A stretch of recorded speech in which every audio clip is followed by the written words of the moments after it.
सम्यक् दर्शनम्। सम्यक् दर्शनं सर्, सम्यक् दर्शनम्।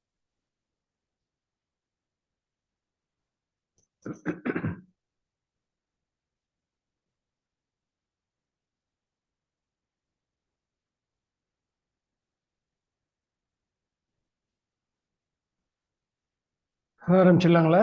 ஆரம்பிச்சிடலாம் சார். எல்லாம் யூடியூப் கொடுத்தாச்சு, ரெக்கார்டிங் போட்டாச்சு. என்ன ஒரு 47 பேர் இருக்காங்க போல இருக்குது. ஜாயின் பண்றாங்க. சரி, நாம ஆரம்பிச்சிருவோம்.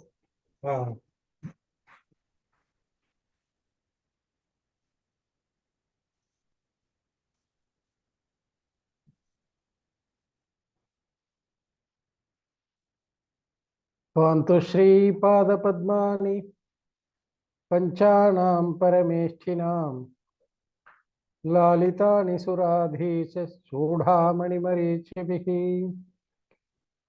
नमो अरहन्ताणं नमो सिद्धाणं नमो आयर्याणं नमो उवज्झायाणं नमो लोये सौवसाहूणम्।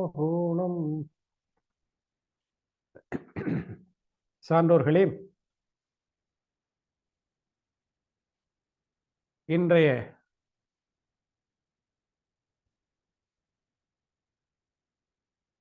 வீதராக விஞ்ஞான பாடமாலா என்னும் பாடத்தில்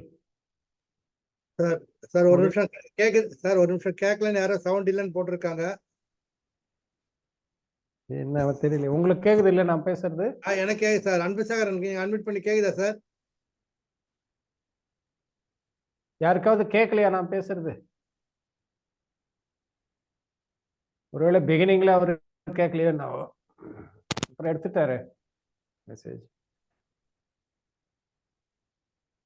அட்மிட் பண்ணி சொல்லலாம். கேக்குதுங்களா? அன்வைட் பண்ணி கேக்குதுங்க சார். சரிங்க, கேக்குதுங்க சார், கேக்குதுங்க சார். Okay okay okay. யாரோ ஒருத்தர் போட்டிருந்தாங்க, சவுண்ட் இல்ல. இல்ல, அதை போட்டாரு. நல்லா கிளியரா இருக்கு. சான்றோர்களே, இந்த வீதராக விஞ்ஞான பாடமாலா எனும் நூலில் 5ஆம் பாடம் இன்றைய வகுப்புல வினைகளை பற்றியது. இந்த 5ஆம் பாடம் நமக்கு எல்லாருக்கும் இதில் சேர்ந்திருப்பவர்கள் பெரும்பாலானோர் ஆகமத்திலும் தத்துவத்திலும் ஆர்வமுடையவர்கள் என்பதை அனைவரும் அறிவர். ஏற்கனவே சமண சமயம் சார்ந்த பல்வேறு கருத்துக்களை நீங்கள் எல்லோரும் அறிந்திருக்கிறீர்கள் என்பதில் சந்தேகம் இல்லை. எனவே வினைகளை பற்றி நீங்கள் அனைவரும் அறிந்திருப்பீர்கள். அந்த வினைகள் ஆகமத்திலே சொல்லப்பட்டிருக்கக்கூடிய பிரிவுகளை சுருக்கமாக இங்க பார்க்க போறோம்.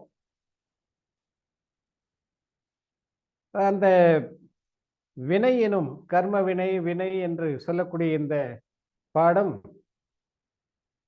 சித்தாந்த சக்கரவர்த்தி நேமிச்சந்திர ஆச்சாரியர் அவர்கள் அருளிய கோமட்டசாரம் கர்மகாண்டம் என்னும் நூலின் அடிப்படையில் அமைந்தது.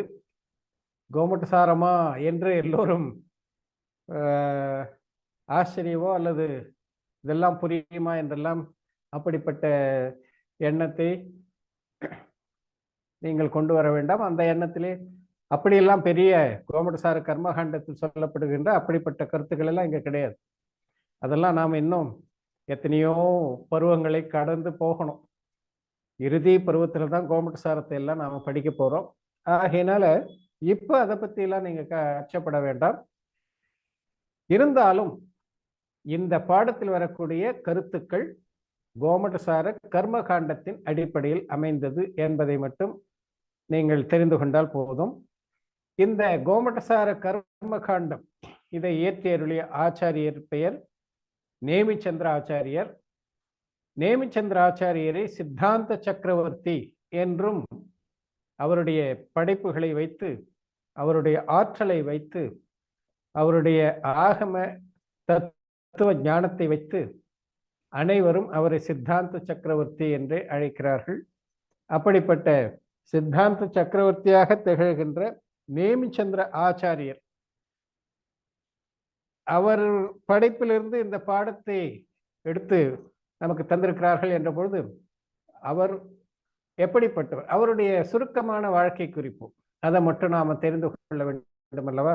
ஆக நூலாசிரியர் யார், இந்த வினைகளை பற்றி விளக்கிய ஆச்சாரியர் எப்படிப்பட்டவர் என்பதை அவருடைய வாழ்க்கை குறிப்பை இங்க சுருக்கமா கொடுத்திருக்காங்க. என்ன கொடுத்திருக்காங்க பாருங்க.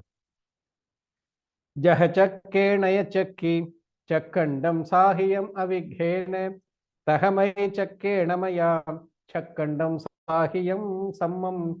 எடுத்ததனே ஒரு பிராகிருத காதை. அதிலே ஆச்சாரியர் சொல்லியிருக்கிறார், ஜஹ சக்கே நய சக்கி.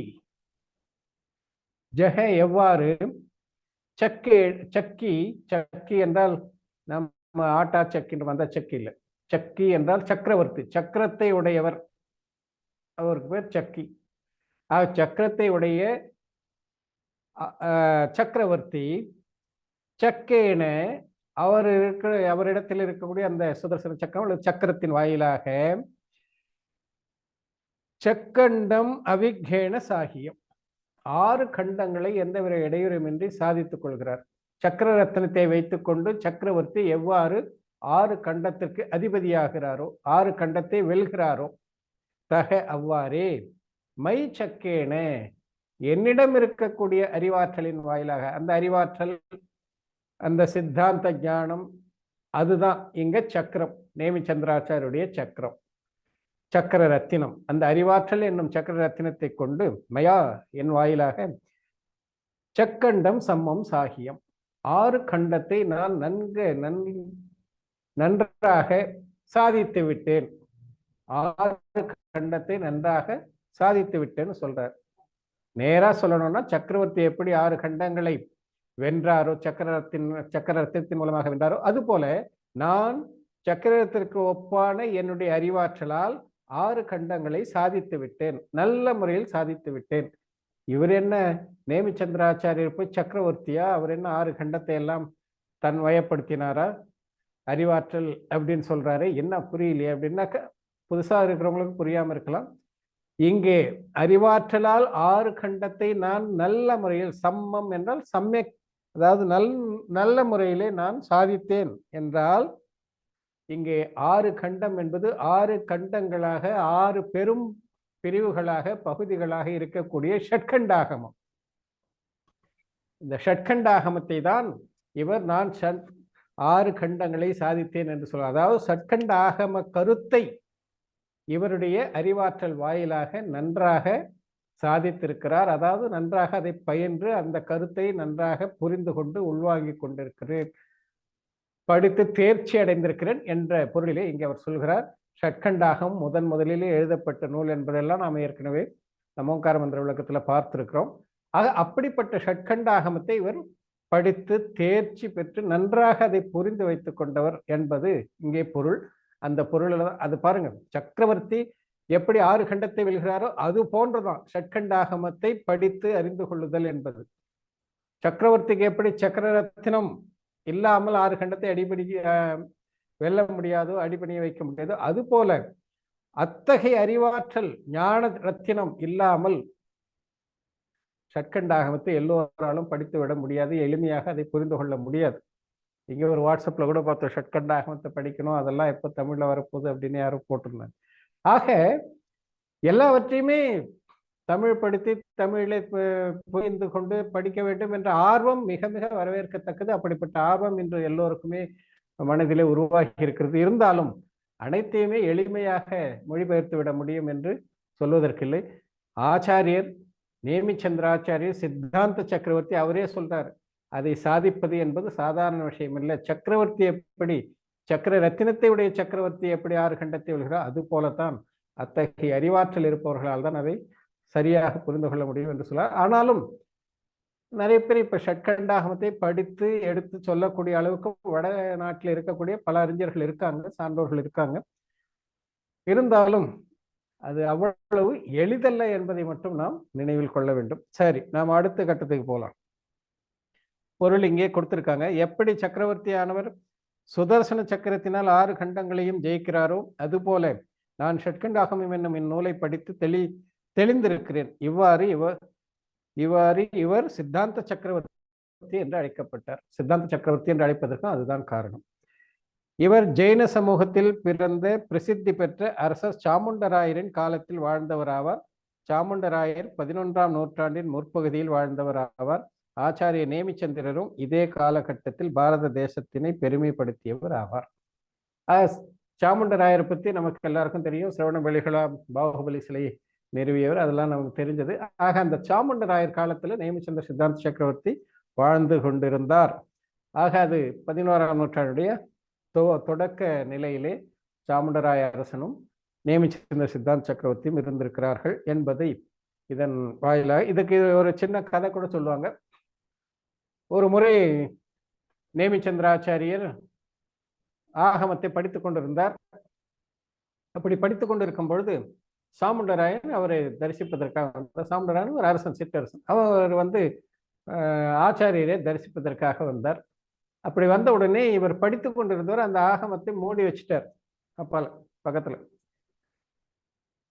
அந்த சாமுண்டராயன் பணிந்து வணங்கி உடனே கேட்கிறார், ஆச்சாரியரே, நான் வந்த உடனே நீங்க ஏன் படிக்கிறத எடுத்து மூடி வச்சுட்டீங்க புக்கை, ஏன் நீங்க படிக்கல அப்படின்னு கேட்டபோது, இதை உன்னை வைத்துக்கொண்டு என்னால படிக்க முடியாது, உனக்கு இதை என்ன படிக்கிறோம் என்ற கருத்துக்களையும் எடுத்து உனக்கு புரிய வைக்க முடியாது. ஏனென்றால் நீ ஒரு அரசன், உனக்கு முழுமையான ஈடுபாடு ஆகமத்தில் வரும் பொழுதுதான் இதை நீ புரிந்து கொள்ள முடியும். இது ஷட்கண்ட ஆகமம். ஆகையினால ஷட்கண்ட ஆகமத்தை முதல்ல நான் படித்து தெரிந்து கொண்டு அதன் பிறகுதான் உனக்கு நீ புரிந்து கொள்ளக்கூடிய தகுதி இருக்கிறதா இல்லையா என்பதை பார்த்த பிறகுதான் உனக்கு அந்த ஷட்கண்ட ஆகமத்தை உபதேசிக்க முடியும் என்று சொல்லி, அதனால்தான் நான் எடுத்து வச்சுட்டேன்னு சொன்னார். அதன் பிறகு சாமுண்டராயன் கேட்கிறார், என்னால் அந்த ஷட்கண்ட ஆகமத்தை நேராக புரிந்து கொள்ள முடியாது என்றால் நான் புரிந்து கொள்ளக்கூடிய அளவுக்கு அதை எளிமைப்படுத்தி நீங்கள் எழுதி கொடுங்களேன் அப்படின்னு சொல்லி அவர் கேட்டதாகவும், அதற்காகத்தான் கோமட சாரம் என்னும் நூலை ஷட்கண்டாகமத்தினுடைய பிழிவாக சாரமாக அவர் எழுதி அருளினார். நமக்கு அந்த கோமட சாரத்தை படிக்கிறதுக்கே வேத்து விறுவிறுத்து போறோம், நாம எங்க ஷட்கண்டாகம ஊர்லம் போறது. ஆகையினால கோமட சாரம் சாமுண்டராயனுக்காக எழுதப்பட்டது என்ற ஒரு குறிப்பு ஆச்சாரியர் நேமிச்சந்திரர் வாழ்க்கை வரலாற்றில் அப்படிப்பட்ட ஒரு குறிப்பு இருக்கிறது. ஆகையினால இந்த கோமட்டசார நூலின் அடிப்படையிலே இந்த பாடம் அமைந்தது. இதை பற்றி விரிவாக நாம கோமட்டசாரம் படிக்கும்போது அதை பற்றி எல்லாம் நாம விரிவாக பார்க்கலாம். ஆக இப்போ ஷட்கண்டாகமும் எளிதில் புரிந்து கொள்ள முடியாது, எல்லோராலும் புரிந்து கொள்ள முடியாது என்பதற்கு இந்த கதை ஒரு சான்றாக திகழ்கிறது என்பதையும் நாம் புரிந்து கொள்ள வேண்டும். எதையோ ஒன்று மனசுல வந்ததெல்லாம் எழுதி தள்ளி பண்ணிட்டு போயிடுறது அது சரியாக இருக்காது. ஆகம கருத்துக்கள், அதுவும் இந்த போன்ற சித்தாந்த கருத்துக்களை எல்லாம் சிறிதளவும் பிழையின்றி, எழுத்து பிழை இருக்கக்கூடாது, அச்சு பிழை இருக்கக்கூடாது, கருத்து பிழை இருக்கக்கூடாது, மிக மிக கவனித்து மிக அக்கறையோடு விழிப்புணர்வோடும் அதையெல்லாம் நாம் படிக்கணும், மொழிபெயர்க்கணும். அதுக்கெல்லாம் இப்போ கால நேரம் இருக்கான்னு தெரியல, எது எப்படியும். ஆனாலும் ஷட்கண்டாகமத்தை நம்மால் படிக்க இயலாது என்றாலும் கோமட சாரத்தை படிக்க முடியும். கோமட சாரத்தை படிப்பதற்கான முழு முயற்சியிலே இறங்குவோமே. ஆனால் அதன் பிறகு ஷட்கண்டாகமத்தை நாம படிக்கிறதுக்கு உண்டான முயற்சியை மேற்கொள்ளலாம் என்று கூறிக்கொண்டு இப்ப நாம அடுத்த கட்டத்துக்கு போகலாம். அடுத்த பத்தியில என்ன சொல்றார், இவர் பெரிய ஞானி, வித்வான். இவர் எழுதிய கோமட்டசாரம், ஜீவகாண்டம் மற்றும் கர்மகாண்டம், திரிலோகசாரம், லப்திசாரம், க்ஷபணசாரம் முதலான நூல்களின் மூலம் இவருடைய சிறந்த ஞானம் தெளிவாக விளக்கப்பட்டுள்ளது. மேற்கூறிய நூல்களில் அவர் ஜெயின சித்தாந்தங்களை கோட்பாடுகளை விளக்கி உள்ளதால் அவரை சித்தாந்த சக்கரவர்த்தி என்று அழைப்பது மிகவும் பொருத்தமானதாகும். சித்தாந்தத்திலே சக்கரவர்த்தியாக திகழ்கிறார், கரணான் யோகத்திலே சக்கரவர்த்தியாக திகழ்கிறார். ஏனென்றால் இந்த கோமட்டசார, ஜீவகாண்டம், கர்மகாண்டம், லப்திசாரம் எல்லாமே சற்றவே கரணான் யோகத்தோடு தொடர்புடைய நூல்களாகும். ஆக இந்த கரணான் யோகத்தை படித்து தெரிந்து கொண்ட ஆச்சாரியர்களாகட்டும் அறிஞர்களாகட்டும் அவர்களுக்கு மற்ற அநியோகங்களை படித்து புரிந்து கொள்வது எளிது. ஏனென்றால் 4 அநியோகங்களிலேயே மிகவும் கடினமான ஒரு அநியோகம் என்றால் அது கரணான் யோகம் தான். ஆகையினால் அப்படிப்பட்ட கரணான் யோகத்தை நன்கு கற்று தேர்ந்து தெளிவாக அதை கோமட்டசாரத்திலே தந்திருக்கிறார் என்றால் அதன் காரணமாகவே அவர் சித்தாந்த சக்கரவர்த்தியாக போற்றப்படுகிறார்.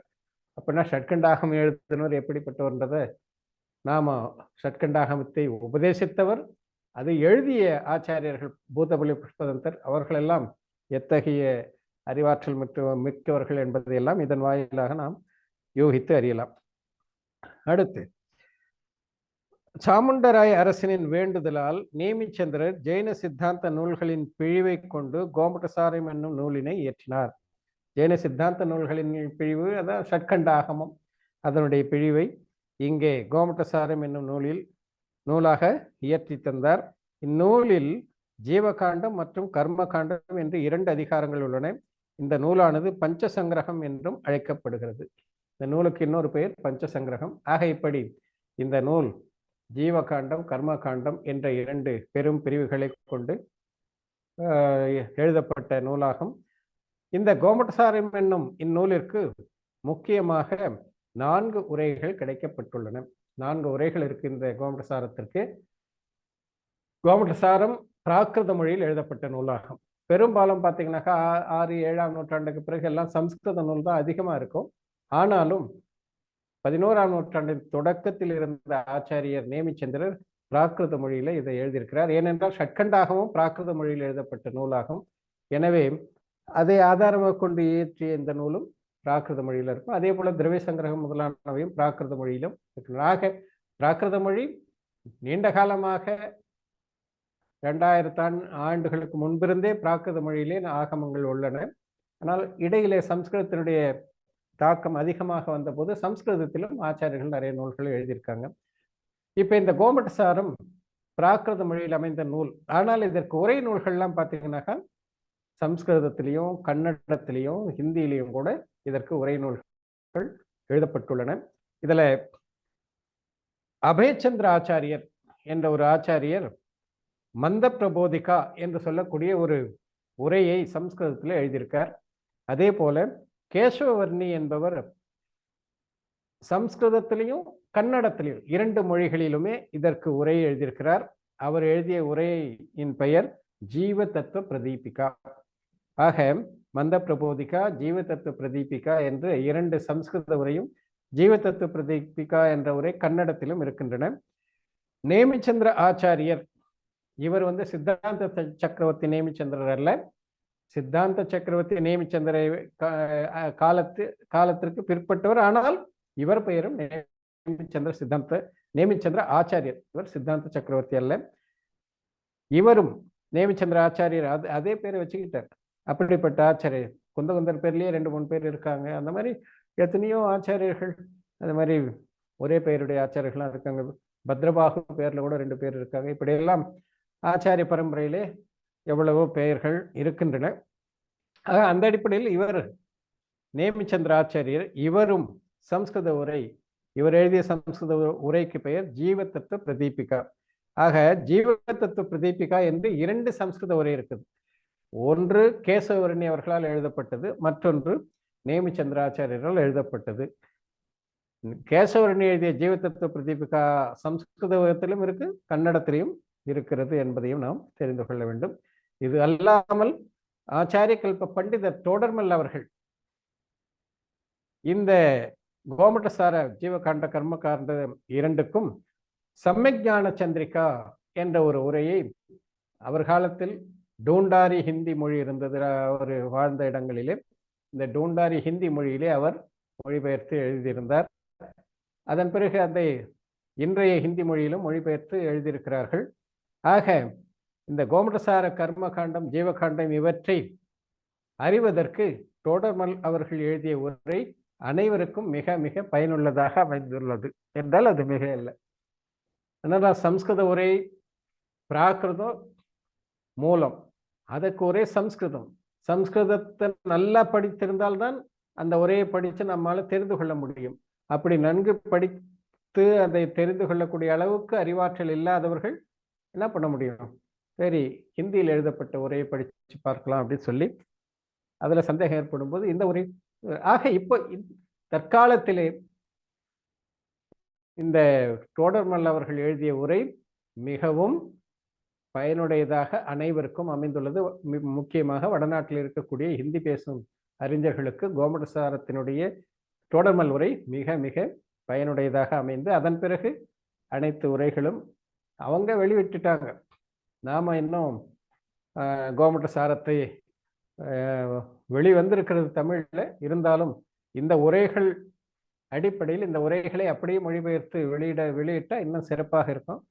இருந்தாலும் நாம் தெரிந்து கொள்வதற்கு தமிழிலும் திரு கவி அஜித்தாஸ் அவர்கள் கோமடசாரத்தை வெளியிட்டிருக்காங்க, ஜீவகாண்டம் எல்லாம் இருக்கு. ஆகையினால நாம் இந்த கோமடசார நூலை படிக்கும்போது 5ஆம் பருவத்தில் ஏதாவது 10ஆம் பருவத்தில் படிக்கும்போது அந்த நூல்கள்லாம் நமக்கு உதவியாக இருக்கும். இப்போ இந்த உரை நூல்களை மட்டும் பார்த்துட்டோம். ஆக அபயச்சந்திராச்சாரியர், கேசவவர்ணி, நேமிச்சந்திராச்சாரியர் இவர்கள் மூவரும் சம்ஸ்கிருதத்தில் உரை எழுதியிருக்காங்க. கேசவவர்ணி கன்னடத்திலையும் உரை எழுதியிருக்கார். தொடர்மல் அவர்கள் இந்தியில் உரை எழுதியிருக்கார். இதையெல்லாம் நாம் இப்போ பார்த்துட்டோம். ஆக இந்த சித்தாந்த சக்கரவர்த்தி நேமிச்சந்திராச்சாரியருடைய சுருக்கமான ஒரு விளக்கத்தை நாம் பார்த்தோம். இப்போ இந்த பாடம் கோமடசாரம் கர்மகாண்டம் என்கிற நூலை ஆதாரமாக கொண்டு எழுதப்பட்டது. ஆக அந்த அடிப்படையில் நாம இப்ப வினைகளை ரொம்ப சுருக்கமா பார்க்க போறோம். என்ன இங்க எப்படி எல்லாத்துலயுமே பொதுவாக இந்த பேசுற மாதிரி டயலாக்ஸ் ஒருத்தர் பேசிக்கொள்வது போல இந்த பாடத்தை அமைத்திருக்காங்க. அந்த மாதிரி அமைச்சாக கொஞ்சம் இன்ட்ரெஸ்டிங்கா இருக்கும்ன்ற அடிப்படையில் ஏற்கனவே அந்த மாதிரி தான் 2-3 பாடத்தை நாம பார்த்தோம். இப்போ இங்க சாமுண்டராயர் ஆச்சாரியரே, இந்த ஆன்மா ஏன் துன்பத்தை அடைகிறது? ஆன்மாவின் நலனை ஆன்மாவில் நலன் எதில் உள்ளது? தயவு கூர்ந்து விளக்குவீர்களாக.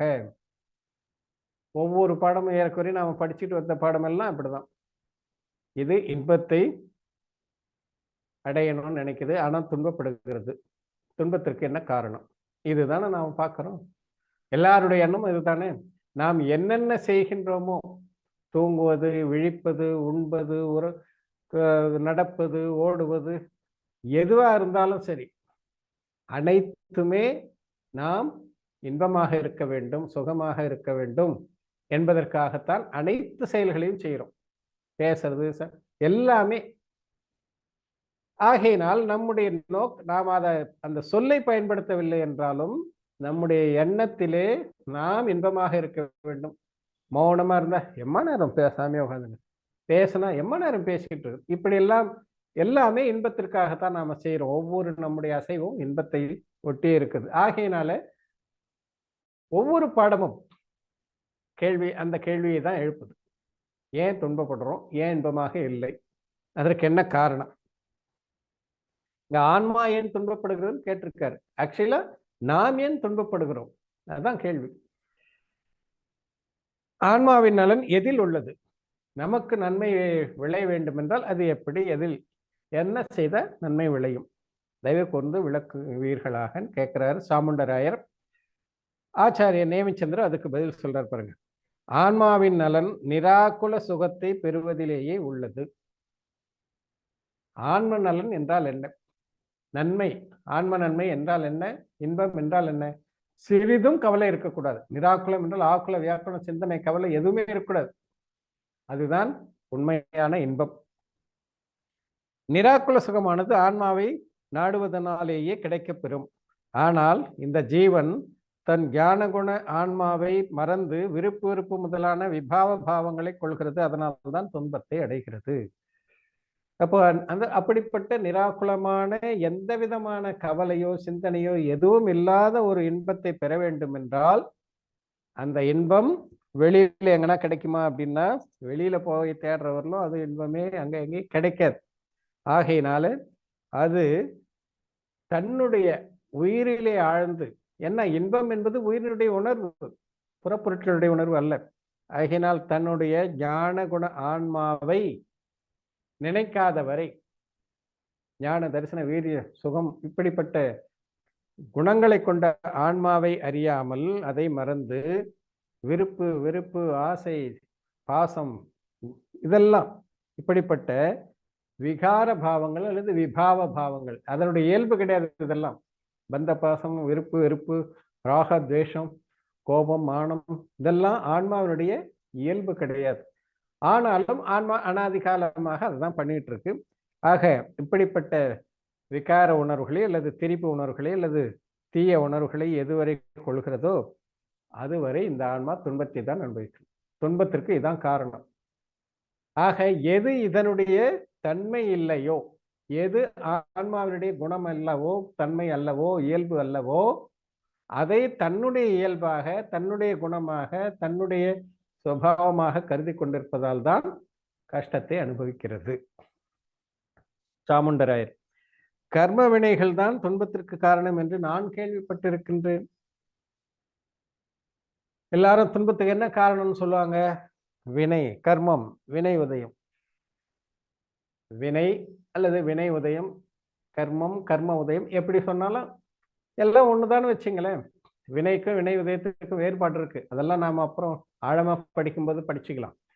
இப்போ வினைதான் காரணம். நான் பார்க்கிறேன்ல, பொல்லா வினையோ என்னை புரட்டுவதென்றே எண்ணி இத்தனை நாள். பொல்லா வினை, வினை பொல்லாதது, வினைதான் ஆட்டி படைக்கிறது, வினைதான் நரகத்துக்கு இட்டு செல்லுகிறது, வினைதான் எல்லா நாற்கதையும் நம்மை சுழல வைக்கிறது. இப்படி இப்படிலாம் ஆகமத்துல கூட சொல்லியிருக்காங்க, இல்லைன்னு மறுக்கிறதுக்கு இல்லை. அதுதான் நான் முதல் நாள் இந்த பரமாக வகுப்பை அறிமுகப்படுத்தும் போதே சொன்னேன். ஆகமத்துல அனைத்து கருத்துக்களும் இருக்கின்றன. ஆனால் எந்த கருத்தை எப்படி புரிந்து கொள்ள வேண்டும் என்பதுதான் நாம் இந்த கோர்ஸினுடைய நோக்கம். எல்லாத்தையும் எப்படி 100% சரின்னு சொல்ல முடியும்? ஒவ்வொரு கருத்துக்கும் ஒவ்வொரு நோக்கம் உண்டு, ஒவ்வொரு குறிக்கோள் உண்டு. அந்த நோக்கத்தை புரிந்து கொண்டு ஆகமத்தை படித்தால்தான் நாம் உண்மையிலேயே ஆகம கருத்தை புரிந்து கொண்டு அதற்கேற்ப செயல்பட்டு எதை அடைய வேண்டுமோ அதை அடைய முடியும். ஆகையினால தான் நீங்க சொன்னார், துன்பத்திற்கு காரணம் வினைன்னு நான் கேள்விப்பட்டிருக்கிறேனே அப்படின்னு சொல்லி சாமுண்டராயர் கேட்கிறார். அதுக்கு ஆச்சாரியர் என்ன சொல்றார் பார்க்கலாம். இல்லை சகோதரா, இந்த ஆன்மாவானது எப்பொழுது தன்னை மறந்து விருப்பு வெறுப்பு முதலான விகார பரிணாமங்களாக பரிணமிக்கிறதோ அப்பொழுது கர்ம உதயம் அதில் நிமித்தமாக அமைகிறது. கர்ம வினைகள் ஆன்மாவின் விகார பரிணாமங்களை வலுக்கட்டாயமாக உண்டாக்குவதில்லை. இதுதான் நாம இப்ப நல்லா புரிந்து கொள்ளணும். வினை 8 என்னென்னா பட்டுன்னு சொல்லிடுங்க. ஞானாவரணி, தசனாவரணி, வேதனியம், மோகனியம், ஆயுள், நாம, கோத்திராந்தராயம், முடிஞ்சு போச்சு. 8 வினை பாடம் முடிஞ்சு போச்சு, அவ்வளவுதான். வேற என்ன இருக்கு? ஆனால் அதை எப்படி புரிந்து கொள்ள வேண்டும்? இப்ப வினைதான் ஆன்மாவை ஆட்டி படைக்கிறது, வினை ஆன்மாவை நாற்கதிகளிலும் இட்டு செல்கிறது, வினைதான் பொல்லாதது, வினை நம்மை கஷ்டத்துக்கு உள்ளாக எல்லாமே வினைதான் பண்ணுது அப்படின்னு வைத்துக் கொண்டால் ஒரு நோக்கில் சொல்லலாம். ஆனால் அப்படியே அதை ஏற்றுக்கொண்டால் என்ன ஆகும்? வினை கட்டு நமக்கு ஏற்கனவே இருக்கு, உள்ள வினை கட்டு ஆன்மாவோடு ஒன்றி கிடக்குது. வினை கட்டு இல்லாத நேரமோ வினை உதயம் இல்லாத நேரமோ இருக்கா என்றால் கிடையாது.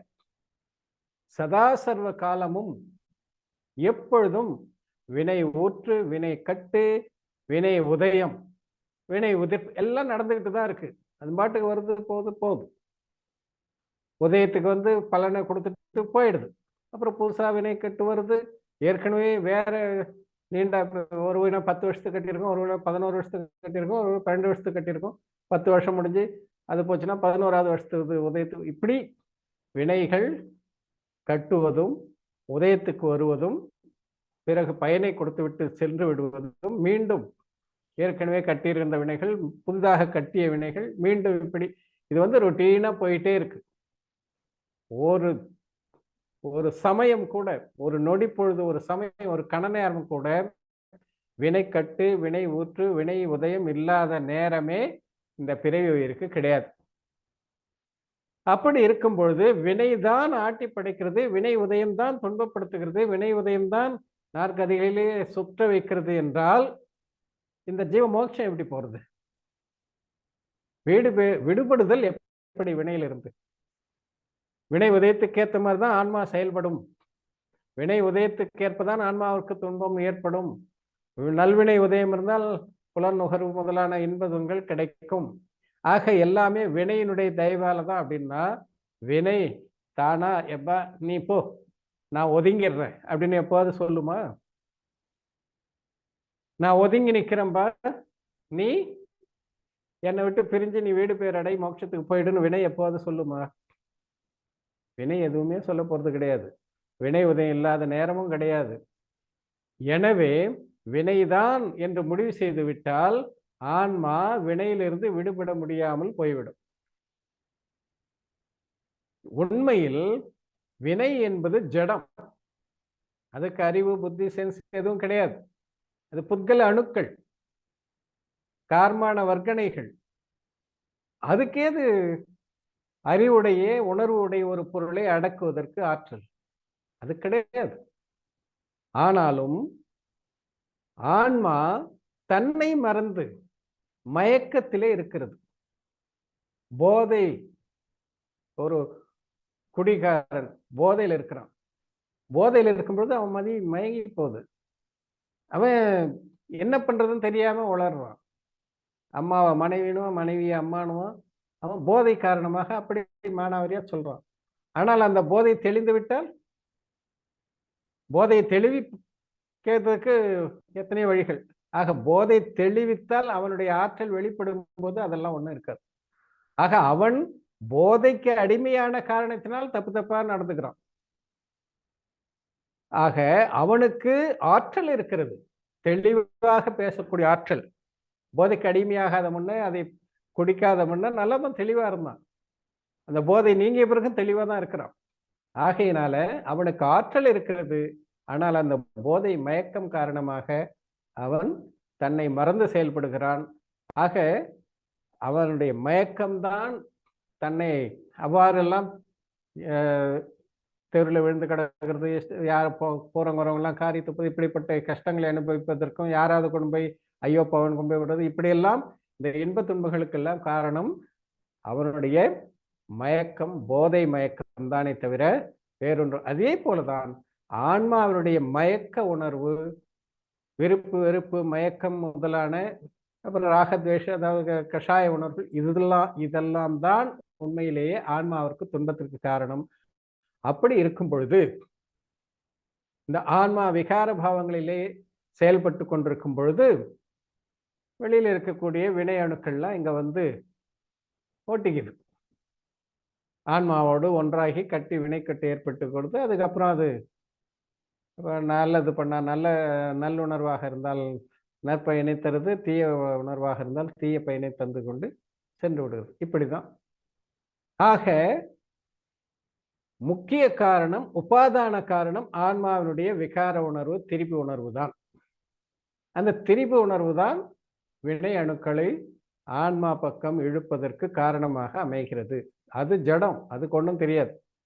அது எப்படி வந்து கார்மன் அணுக்கள் எப்படி ஞானாவரணியமா தர்ஷனாவரணியமா மாறுதுகிறது என்றால், அதுக்கு உதாரணம் சொல்லுவாங்க. நாம உண்கின்ற உணவு அதுவும் ஜடம் தானே. அந்த உணவு எப்படி உணவினுடைய ஒரு பகுதி இரத்தமாகவும், ஒரு பகுதி எலும்பாகவும், ஒரு பகுதி நரம்புகளாகவும் இப்படி எப்படி பிரிந்து தானாக செல்கிறதோ அது போல இந்த வினை அணுக்கள் கூட இங்கே ஆன்மாவோடு வந்து ஆன்மா உணர்வுக்கு ஏற்ப சில அணுக்கள் ஞானாவரணியமாகவும், சில அணுக்கள் தர்ஷனாவரணம், இப்படி என் வினைகளாக பிரிந்து ஆன்மாவோடு சேர்ந்து விடுகின்றன. இன்னொன்று, அது எப்படி வருது அப்படின்னா, இப்போ நாம் உடம்புல எண்ணெயை பூசிக்கிறோம். யார் உடலில் எண்ணெய் பசை இருக்கிறதோ அவருடைய உடம்புல தூசு வந்து ஒட்டுது. தூசு வந்து பசை இருக்குதா இல்லையா, இவன் மேலே போய் ஒட்டிக்கணும், இவன் நமக்கு எதிரி அப்படின்னு நினச்சிக்கிட்டா வருது கிடையாது. எந்த இடத்திலே பசை இருக்கிறதோ அங்கே போய் ஒட்டிக்குது. அதுக்கு ஒன்றும் அதெல்லாம் தெரியாது. அதனுடைய சுபாவம், பசை இருக்கிற இடத்துல ஒட்டுறதுன்றது அதனுடைய சுபாவம். சிலருக்கு வேர்க்கவே வேர்க்காது, உடம்புல அழுக்கு இருக்காது. சிலருக்கு ரொம்ப வேர்க்கும், அழுக்கு தூசெல்லாம் வந்து ஒட்டின்னு அழுக்கு சேரும். இன்னும் பசை, எண்ணெய் பசை பூசினா சொல்லவே வேணும், இன்னும் அதிகமாக வந்து சேர்ந்துடும். ஆக இப்படி உடலில் இருக்கக்கூடிய பசை தூசுகளை ஒட்டுவதற்கு அந்த பசை எப்படி காரணமாக இருக்கிறதோ அதுபோல உயிரினுடைய பசை உணர்வு, அவா உணர்வு, பசை உணர்வு, பாச உணர்வு, பற்றுணர்வு, விகார உணர்வு, திரிப்புணர்வு அல்லது விருப்பு வெறுப்பு மயக்க உணர்வு, எப்படி ஒன்னாலும் பேர் வச்சு. ஆக இந்த உணர்வு ஆன்மாவினுடைய இயல்பு கிடையாது. ஆனால் இந்த விகார உணர்வின் காரணமாக ஆன்மாவின் அருகில் இருக்கக்கூடிய காரமான வர்க்கணைகள் அந்த உணர்வினுடைய ஏற்றத்தாழ்வுக்கு ஏற்ப தீவிர உணர்வு, தீவிர கஷாயம் அப்படின்னா அதுக்கேற்ற மாதிரி வந்து எங்க இடுக்கு அதிகமா இருக்கோ, எங்க எண்ணெய் அதிகமா இருக்கோ அங்க அதிகமான அணு வந்து கட்டிக்குது இல்லை, தூசு வந்து ஒட்டிக்குது இல்லை. உள்ளங்கையில் அதிகம் ஒட்டாது, ஆனா இடுக்குகள்ல எண்ணெய் அதிகமா இருக்கிற இடத்துல அதிகமா ஒட்டுது. அது போல கஷாயத்தன்மைக்கு ஏற்ப இந்த வினைகள், ஜட வினைகள் எல்லாம் ஆன்மாவோடு வந்து ஒன்றி விடுகின்றன. ஆக ஆன்மா விழித்து கொண்டால், எழுந்து கொண்டால் இந்த வினைகள்லாம் ஒன்றும் கிடையாது, தானாக விலகி நிற்கும். அது விகார விபாவ நிலையிலே இருக்கும் வரை இந்த அணுக்கள் எல்லாம் வந்து சேர்ந்து கொண்டுதான் இருக்கும். நாம் விழித்து கொண்டோம், ஏன் என் உடம்புல இவ்வளவு அழுக்கு இருக்கு, வேர்வையா எண்ணெயா, எல்லாத்தையும் கிளீன் பண்ணு என்று அதை சுத்தம் செய்ய ஆரம்பித்து விட்டால், வேர்வையோ அல்லது எண்ணெய் பசையோ கழுவ ஆரம்பித்து விட்டால் தானாகவே ஒட்டியிருந்த தூசுகள் எல்லாம் விலகி சென்று விடுவது போல ஆன்மாவில் இருக்கக்கூடிய விகார உணர்வுகள் என்று சொல்லக்கூடிய பசையை நீக்கிவிட்டால் வினைகள் ஓட்டுவதும் தடைப்பட்டு போகும். எனவே இந்த பசை உணர்வு தான் வினைக்கட்டுக்கு மூல காரணம். இது இன்னைக்கு நேத்தா இல்ல, தொன்று தொட்டு அனாதி காலமாக ஆன்மா இந்த விகார நிலையில் தான் இருக்கு. அதுக்கு என்ன காரணம்? புத்கலத்துக்கும் ஆன்மாவுக்கும் அப்படிப்பட்ட ஒரு தகுதி உண்டு. விபாவ நிலையில இருக்கலாம், சுபாவ நிலையில இருக்கலாம்ன்ற ஒரு தகுதி. அது அனாதி காலமாக விபாவ நிலையில் தான் இருக்குது. இப்போ தங்க சுரங்கத்துல தங்கமும் பொண்ணும் மண்ணும் எப்போ ஒன்னா சேர்ந்துருது? தனியா இருந்து எப்போ அனாதி காலமாக, கணக்கிட முடியாத காலமாக ஒன்னா கிடக்குது. அதுக்கு என்ன காரணம்? அதுக்கெல்லாம் ஒன்றும் காரணமே சொல்ல முடியாது. ஆனால் அதை பிரித்து எடுத்த பிறகு மீண்டும் பொன் மண்ணிலே சேருமான்னு சேராது. அது போலதான் தொன்று தொட்டு இந்த ஆன்மா விபாவ நிலையிலே, விகார நிலையிலே செயல்பட்டு கொண்டிருக்கிறது. அந்த விகார உணர்வின் காரணமாக, பசை உணர்வின் காரணமாக புத்கல வினைகள் வந்து ஒட்டி கொள்கின்றன. புத்கல வினைகள் வெறும் நிமித்தம் மட்டுமே அப்படின்னு சொல்லி ஆச்சாரியர் அதை விளக்குறாரு. இதை பத்திலாம் இன்னும் நாம விரிவா அடுத்தடுத்து வரக்கூடிய பருவங்கள்ல நாம படிக்க போறோம். இப்ப நாம அடுத்து போலாம். சாமுண்டராயர், நிமித்தம் என்றால் என்ன? புத்கல வினை நிமித்தம் சொல்லிட்டீங்களே, நிமித்தம்னா என்ன? அதுக்கு டெஃபினேஷன்: எப்பொழுது ஒரு பொருள் தானாக பரிணமிக்கிறதோ அப்பொழுது காரியம் நடப்பதற்கு சாதகமான சூழ்நிலை எக்காரணத்தினால் அமைகிறதோ அக்காரணத்தை நிமித்த காரணம் என்று அழைக்கிறோம். ஆகையால் ஆன்மா தன் தவறினால் எப்பொழுது விகார பரிணாம வடிவில் பரிணமிக்கிறதோ அப்பொழுது கர்ம வினைகள் அதில் நிமித்தம் காரணமாக சொல்லுவது வழக்கம். கர்ம வினைகளை அதில் நிமித்த காரணமாக சொல்வது வழக்கம்னு சொல்றார். ஆக இங்க என்ன சொல்றாரு? நிமித்தம் என்றால் என்ன? ஒரு காரியம் நடைபெறுகிறது, தானாக நடைபெறுகிறது. அப்படி தானாக நடைபெறக்கூடிய ஒரு செயல், அந்த செயல் நடைபெறுவதற்கு வெளியிலிருந்து சில உதவிகள், நிமித்தங்கள் இருக்கின்றன. தானாக செயல்பட்டு கொண்டிருக்கக்கூடிய ஒரு செயலுக்கு, அந்த செயல் அவ்வாறே செயல்படுவதற்கு வெளியிலிருந்து துணை செய்யக்கூடிய, வெளியிலிருந்து துணையாக இருப்பவை, அதற்கு சாதகமாக அந்த செயல் தொடர்ந்து நடைபெறுவதற்கு சாதகமாக இருக்கக்கூடிய புறம் சார்ந்த காரணங்கள், அதை தான் நிமித்த காரணம்னு சொல்றோம். இப்போ நாம ஊருக்கு போகணும்னு நினைக்கிறோம். அப்போ ஊருக்கு போகணும்னு நினைக்கும் போது பஸ்ஸில் போறோம்னு பஸ் ஸ்டாப்பில் போய் நிற்போம், பஸ்ஸுக்காக வெயிட் பண்ணுவோம். ஆக நாம ஊருக்கு போறது என்பது முடிவான ஒன்று. பஸ்ஸுக்கு போய் பஸ் ஸ்டாப்ல நிற்கிறோம். அப்போ பஸ் ஸ்டாப்ல வந்து பஸ் நாம செல்ல வேண்டிய ஊர் பஸ் வந்துன்னா பஸ்ஸில் ஏறி போகிறோம். ஆக ஊருக்கு போறது தான். அதற்கு நிமித்த காரணமாக பஸ், பேருந்து அமைகிறது. இல்ல பக்கத்துல எங்கேயாவது போறோம், 2 வீலர்ல போறோம், இல்ல கார்ல போறோம். ஆக இப்படி நாம ஒரு இடத்துக்கு போறோம், அந்த இடத்திற்கு போக வேண்டும் என்ற எண்ணம் நமக்கு வந்தாச்சு. ஆக நாம் போய்கொண்டிருக்கிறோம். போய்கொண்டிருக்கும் பொழுது நடந்து கொஞ்சம் தூரம் போறோம், அதுக்கப்புறம் பேருந்து நிலையத்துக்கு போறோம், அதுக்கப்புறம் பஸ்ஸை பிடிக்கிறோம். இப்படி எத்தனையோ சாதனங்கள் வாயிலாக நாம அந்த இடத்துக்கு போய் சேர்றோம். ஆக போக வேண்டும் என்ற உணர்வு அதுதான் முக்கிய காரணம். அதற்கு சாதகமாக என்னென்ன இருக்கிறதோ, பைக்கா, காரா, சைக்கிளா, நடந்து போறதா, பஸ்ஸா, எதுவாக இருந்தாலும் அதெல்லாம் நிமித்தமாக அமையும். அப்புறம் டிக்கெட் வாங்குறது, அது கூட இப்படி பல நிமித்தங்கள். ஆக இப்படி நம்முடைய போக வேண்டும், ஊருக்கு செல்ல வேண்டும் என்பதற்கு துணையாக இருக்கக்கூடிய, இப்போ பஸ் இல்லைன்னா பஸ் ஸ்ட்ரைக்கு, ட்ரெயின் கேன்சல் ஆயிடுச்சுன்னா நாம போகாத விட்டுருவோம். வேற ஒரு சாதனம், அதை போயே ஆகணும்னா வேற ஒரு சாதனம் பிடிச்சு போறோம். ஆக ஏதோ ஒரு சாதனம் அதுக்கு துணை நிற்பது. இப்படி ஒரு காரியம் செயல்படுகிறது, செயல்பட்டு கொண்டிருக்கக்கூடிய ஒரு காரியத்திற்கு வெளியிலிருந்து துணை புரிப்பது அது நிமித்த காரணம். இப்போ பொதுவாக ஆகமத்துல சொல்லக்கூடிய உதாரணங்களை வச்சாலே நாம புரிந்துள்ளோம். மண் தான் பானை உருவத்தை அடைகிறது. பானை என்பது மண்ணால் உருவாக்கப்பட்டது.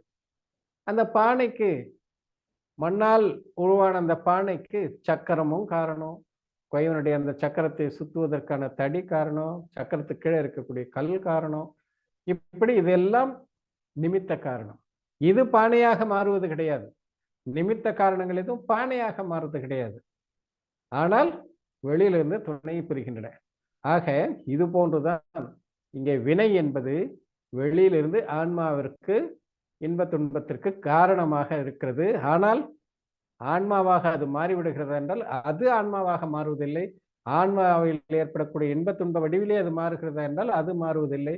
ஆன்ம உணர்வுதான் இன்ப துன்ப வடிவிலே மாற்றம் பெறுகின்றன. இப்படியெல்லாம் இது வெறும் நிமித்தமே தவிர இது கண்டிப்பாக நீ மாறித்தான் ஆகணும், நான் உதயத்தில் இருக்கிறேன், நீ எப்படி கஷ்டப்படாம இருக்கலாம் அப்படின்னு வினை கேட்குதான் ஒன்றும் கிடையாது. இப்ப பாருங்க, வினை உதயத்தால கஷ்டம் வருது. 2 பேருக்கும் ஒரே மாதிரியான வலி வினை உதயத்தாலன்னு வச்சுக்கலேன். பசி, ஏன் வலிகள்லாம் எதுக்கு? 2 பேருக்கு சாப்பாடு டைம் தள்ளி போச்சு. 2 பேரும் எங்கேயோ வெளியில இருந்து வராங்க, டைமுக்கு வீட்டுக்கு போக முடியல, பசி.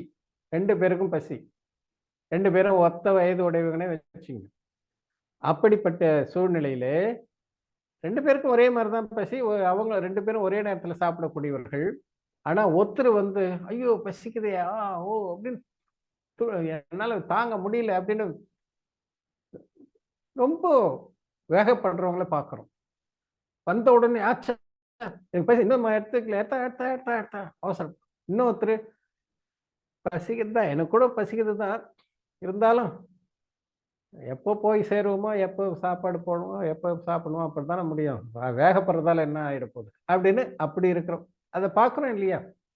2 பேருக்கும் அந்த க்ஷுதாரோகம், அந்த வினை உதய, வேதனை வினை உதயம் 2 பேருக்குமே இருக்குது. ஆனாலும் ஒருவர் அமைதியாக இருக்கிறார், இன்னொருவர் கையை காலை உதச்சிக்கிறாரு, ஆச்சா பூச்சான்னு வேகப்படுறாரு. அவங்க வினை உதயம் 2 பேருக்குமே இருக்கும் பொழுது 2 பேருக்குமே ஏன் ஒரே மாதிரி உணர்வு இருக்கிறது இல்லை? அப்போ வினை உதயம் இருந்தாலும் இந்த உயிர் நினைத்தால் வருத்தப்படாம இருக்க முடியும், அதிக கஷ்டப்படாம இருக்க முடியும். எத்தனையோ நாம உதாரணம் சொல்லலாம். ஒரு சாதாரண சின்னதா அடிபட்டதுக்கு அப்படியே ஊரை கூட்டி செக்க தள்ளிடுவாங்க. பெரிய பெரிய அடிபட்டு இருக்கும். போர் வீரர்கள்லாம் எவ்வளவு குண்டு பாஞ்ச கூட போரிடுறாங்க. இங்க சும்மா சாதாரண ஒரு கல் சின்னதா பட்டுட்டா கூட அப்படியே உயிரை போச்சுன்னு துடிக்கிறாங்க. வலி எல்லாருக்கும் ஒண்ணு தானே. ஏன் அவங்களுக்கு மட்டும் அந்த வலி தாங்கிக்க முடியுது, இவங்களால தாங்கிக்க முடியல ஒரு சின்ன வலியை கூட? ஆக உயிர் நினைத்தால், அதனால வினை உதயத்திற்கு கட்டுப்படாமல் இருக்க முடியும். வினை உதயத்தால் ஏற்படக்கூடிய பாதிப்பை புறம் தள்ளி அதனால செயல்பட முடியும். இதுக்கு எனக்கு சம்பந்தம் இல்லை என்று முடியும். எத்தனையோ பேருக்கு சாஸ்திரம் சமயசாரம் படிச்சுக்கிட்டு ஆப்ரேஷன் எல்லாம் பண்ணியிருக்காங்க அந்த நாள்ல.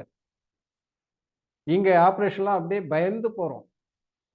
ஆக இதற்கு காரணம் ஆன்மாவினுடைய வீரியம் குன்றி இருப்பதால், ஆற்றலை வெளிப்படுத்தாத காரணத்தினால். நான் இதெல்லாம் ஜடவினை, இது என்ன பண்ணும், இந்த உதயம்லாம் என்ன? எத்தனை பேர் உபசர்க்கத்துல எவ்வளவு கஷ்டத்தை எல்லாம் நாம பார்க்கும்போது இவ்வளவு கஷ்டத்தை அனுபவிச்சிருக்காங்களே நாம நினைக்கிறோம். ஆனால் அவர்களுக்கு அதெல்லாம் அவ்வளவு பெரிய உபசர்க்கங்கள் கூட, கொடூரமான சூழ்நிலைகள் கூட அவங்களுக்கு ஒன்றும் பண்ணல. ஆக இதெல்லாம் தான் வினை. உண்மையிலேயே வலுக்கட்டாயமாக துன்பத்தை நான் தந்தே தீர்வேன் என்றெல்லாம் சொல்றதில்ல. அது வினை உதயத்துக்கு வரும்போது என்னென்ன கஷ்டம் ஏற்படணும் அதெல்லாம் ஏற்படுது. அந்த கஷ்டங்களை, அந்த சூழ்நிலையில் கூட வெயில்ல நடந்து போறோம், வேகாத வெயில்ல போறோம், சிலர் அப்படியே துடிச்சு ஓடுவாங்க, சிலருக்கு பரவாயில்ல மெதுவா போவாங்க. ஆக இந்த வினை உதயத்தால் ஏற்படக்கூடிய கஷ்டத்தை கூட ஆன்மா தன்னுடைய ஆற்றல் வாயிலாக அந்த கஷ்டங்களை எல்லாம் விலக்கி பார்க்க முடியும். எனவே வினை வலுக்கட்டாயமாக எந்த உயிருக்கும் துன்பத்தை தருவதில்லை. உயிர் நான் துன்பப்பட மாட்டேன்னா இல்ல நீ துன்பப்பட்டு தான் ஆகணும்னு சொல்றது வினையினுடைய செயல் கிடையாது. அது வரும், அந்த நேரத்துல நீ அதுக்கேற்ற மாதிரி செயல்பட்டால் நாமும் அதே மாதிரி கஷ்டப்பட்டு ஒன்று கத்தி அழுதணும்னாக்க அது வேறதான். நாம் என்ன பண்ணுது? யாரோ ஒருவர் மறைவு, எல்லாரும் போறாங்க. ஒருத்தர் வேகப்பட்டு கதறி கத்தி அழறாரு, இன்னொருத்தர் அமைதியா பார்த்துட்டு என்ன பண்றது, எல்லாருக்கும் அந்த நிலைமை தான் அப்படின்னு வர்றாரு. ஏன்? சூழ்நிலை ஒண்ணு, பந்தம் சொந்தம் ஒண்ணு, அப்படி இருந்தும் ஒருத்தர் அப்படி இருக்காரு, ஒருத்தர் இப்படி இருக்காரு. ஏன்? ஆக வினை உதயம் ஆன்மாவிற்கு துன்பத்தை வலுக்கட்டாயமாக தராது. வெயில் சுடும்தான், வினை உதயம் அதற்கேற்ற பலனை தரும். ஆனால் அந்த பலனிலே ஆன்மா தன்னை ஈடுபடுத்தி கொள்ளாமல் விலகி நிற்க முடியும். அதுதான் இங்க சொல்ற. ஆகையினால ஆன்மா வினை, திரவிய வினை என்பது நிமித்தம் மட்டுமே. அதனால் துன்பப்படுவதை பார்த்தே இது துன்பப்படுறது ஆன்மா. ஆக அது ஆன்மாவினுடைய தவறை தவிர வினையினுடைய தவறு அல்ல. அது வெறும் நிமித்தம் மட்டுமே. அது ஜடம் வேற. ஆகையினால அது என்ன பண்ணும்? ஆக எப்பொழுது ஒரு பொருள் தானாக பரிணமிக்கிறதோ அப்பொழுது காரியம் நடப்பதற்கான சாதகமான சூழ்நிலை எக்காரணத்தினால் அமைகின்றதோ அக்காரணத்தை. ஆக ஆன்மா துன்பப்படணும்னு துன்பப்படுதுன்னா அந்த நேரத்துல வினையும் அதுக்கு வினை உதய நிமித்தமா அமைஞ்சு போகுது. அவ்வளவுதான். சரி, சாமுண்டராயர், ஆன்மா தன் தவறினால் துன்பத்தை அடைகிறது என்பது உண்மையே. ஞானாவரணிய முதலான கர்ம வினைகளால் ஆன்மா துன்பம் அடைவதில்லை என்றால் பிறகு ஆன்மாவின் தவறுதான் என்ன? வினையால ஆன்மா துன்பப்படலைன்னா பின்ன என்ன தப்பு பண்ணி அது துன்பப்படுது அப்படின்றது கேள்வி. தன்னை மறந்து பிற பொருட்களில் விரும்புதல் விரும்பாமை கொண்டு விருப்பு விருப்பு மயக்கம் போன்ற பாவ கர்மங்களாக, அதாவது உணர்வு வினை பாவ வினைகளாக பரிணமிப்பதே ஆன்மாவின் தவறு ஆகும். ஆக ஆன்மா துன்பப்படுவதற்கு என்ன காரணம் என்றால் தன்னை மறந்துவிட்டு, தான் யார் என்பதை மறந்துவிட்டு, தன்னுடைய சுபாவ இயல்பு குணங்களை மறந்துவிட்டு விகார உணர்வுகளை புறம் சார்ந்து, இது எனக்கு தேவையானது, இது தேவையற்றது, வேண்டுதல் வேண்டாமை, இஷ்டம் அனிஷ்டம், இப்படிப்பட்ட கற்பனைகளை புறப்பொருளிலே உருவாக்கி கொண்டு அதன் காரணமாக இஷ்டப்பட்டதிலே விருப்பம், அனிஷ்டமாக கருதப்பட்டதிலே வெறுப்பு, இப்படியெல்லாம் இந்த மயக்கம் இதெல்லாம் கொண்டிருப்பதன் காரணமாகத்தான் இந்த ஆன்மா துன்பப்படுகிறது. இப்படிப்பட்ட விகார உணர்வுகளை தான் பாவ கர்மம் என்று சொல்லுகிறார்கள். ஆக விருப்பு வெறுப்பு மயக்கம் வேண்டுதல் வேண்டாமை ராக துவேஷம் எப்படி ஒன்னாலும் சொல்லுங்க, இந்த உணர்வுகள் இருக்கின்றனவே இந்த உணர்வுகளுக்கு பெயர் பாவ வினை, எண்ண வினை, உணர்வு வினை என்றெல்லாம் சொல்லலாம். இப்படி எண்ண வினை அல்லது பாவ வினை அல்லது உணர்வு வினை வடிவிலே பரிணமிப்பதுதான் ஆன்மாவுடைய தவறு. இதை தான் விகார உணர்வு, இதுதான் திரிப்பு, இதை தான் விபாவ சுபாவம் என்றெல்லாம் சொல்றோம். பாவ கர்மம் என்றால் என்ன? திரவிய கர்மமும் உண்டா? கர்ம உதயத்தினால் இந்த ஜீவன் விருப்பு வெறுப்பு மற்றும் மயக்கம் முதலான விகார பரிணாமங்களாக பரிணமிக்கிறது. வினை உதயம் நிமித்தமாக கொண்டு இப்படியெல்லாம் இது பரிணமிக்கிறது.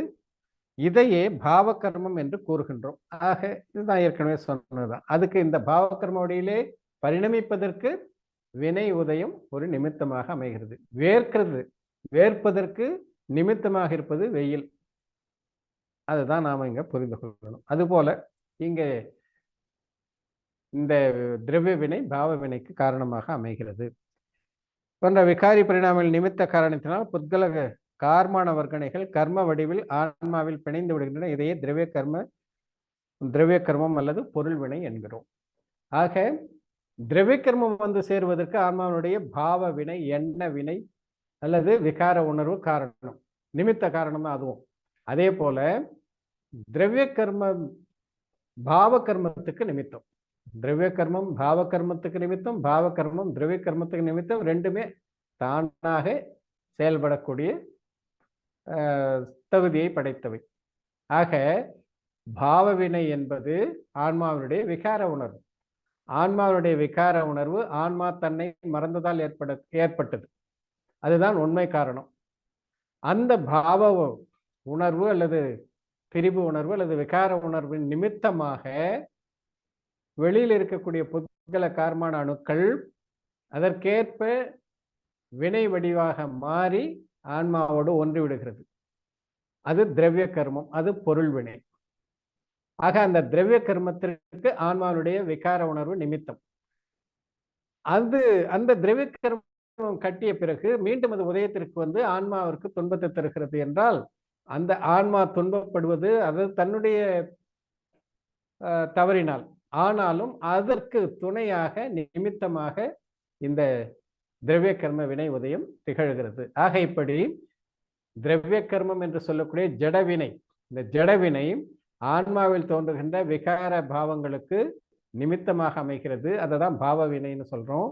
அந்த ஆன்மாவில் தோன்றுகின்ற விபாவ வினையின் காரணமாக நிமித்தமாக, காரணம் என்றால் நிமித்தமாக, இந்த பொருள் வினை என்று சொல்லக்கூடிய திரவிய வினை ஜடவினை ஆன்மாவோடு வந்து கலந்து விடுகிறது. இப்படியாக திரவிய கர்மம் பாவ கர்மம் ஒன்றுக்கொன்று நிமித்தம் என்பதை நாம் புரிந்து கொள்ள வேண்டும். சரி, அடுத்து ஆன்மாவில் தோன்றும் விருப்பு வெறுப்பு போன்ற மயக்க எண்ணங்கள் பாவ கர்மங்களாகும். மற்றும் கார்மான வர்க்கணிகள் கர்ம வடிவில் பிணைதல், அதாவது பந்தித்தல், அது திரவிய கர்மம் அல்லவா?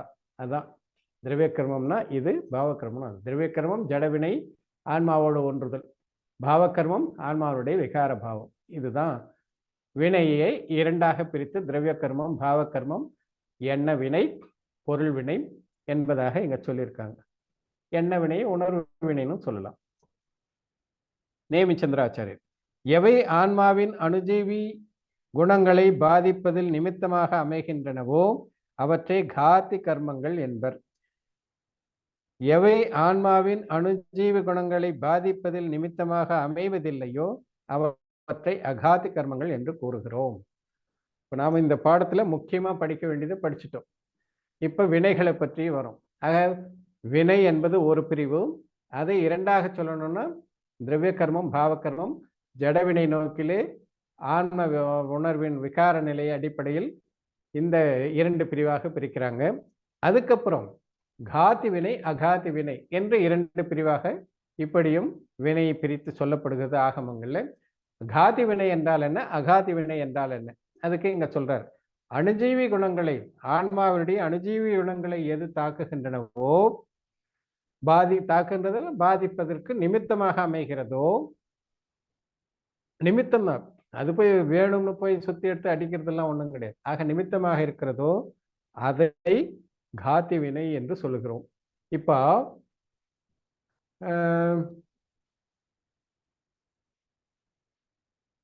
சாதாரண வர்க்கணை புத்கலத்துல எத்தனையோ வர்க்கணைகள் இருக்கின்றன. ஔதாரிக்க வர்க்கணை, வைக்கிரிக வர்க்கணை, கார்மான வர்க்கணை, தேஜஸ் வர்க்கணை என்றெல்லாம் பல வர்க்கணைகள் உண்டு. அதையெல்லாம் நாம விளக்கமா பின்னாடி நாம படிக்க போறோம். அடுத்தடுத்து வரக்கூடிய பருவங்கள்ல வரும் அதெல்லாம். இப்போ கார்மான வர்க்கணை என்பது புத்கல அணுக்களுடைய ஒரு பிரிவு. அது ஒரு குரூப் ஆஃப் புத்கல அணுக்கள்.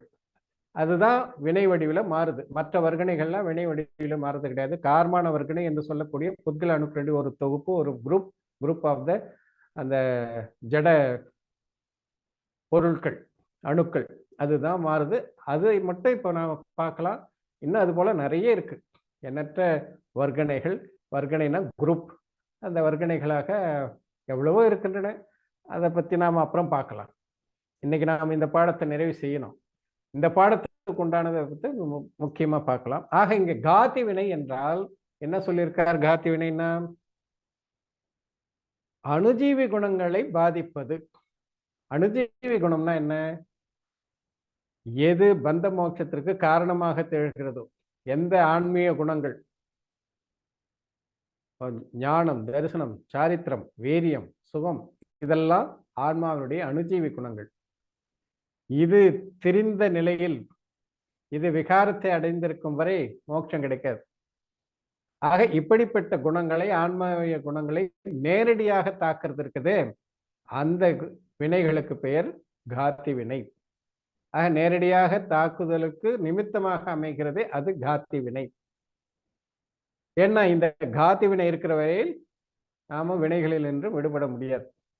ஆக இது போன்ற குணங்கள், ஞானம், தரிசனம், சாரித்திரம், வீரியம் முதலான இந்த குணங்களுக்கு பெயர் அணுஜீவி குணங்கள், இயல்பு குணங்கள், முக்கிய இயல்பு குணங்கள்.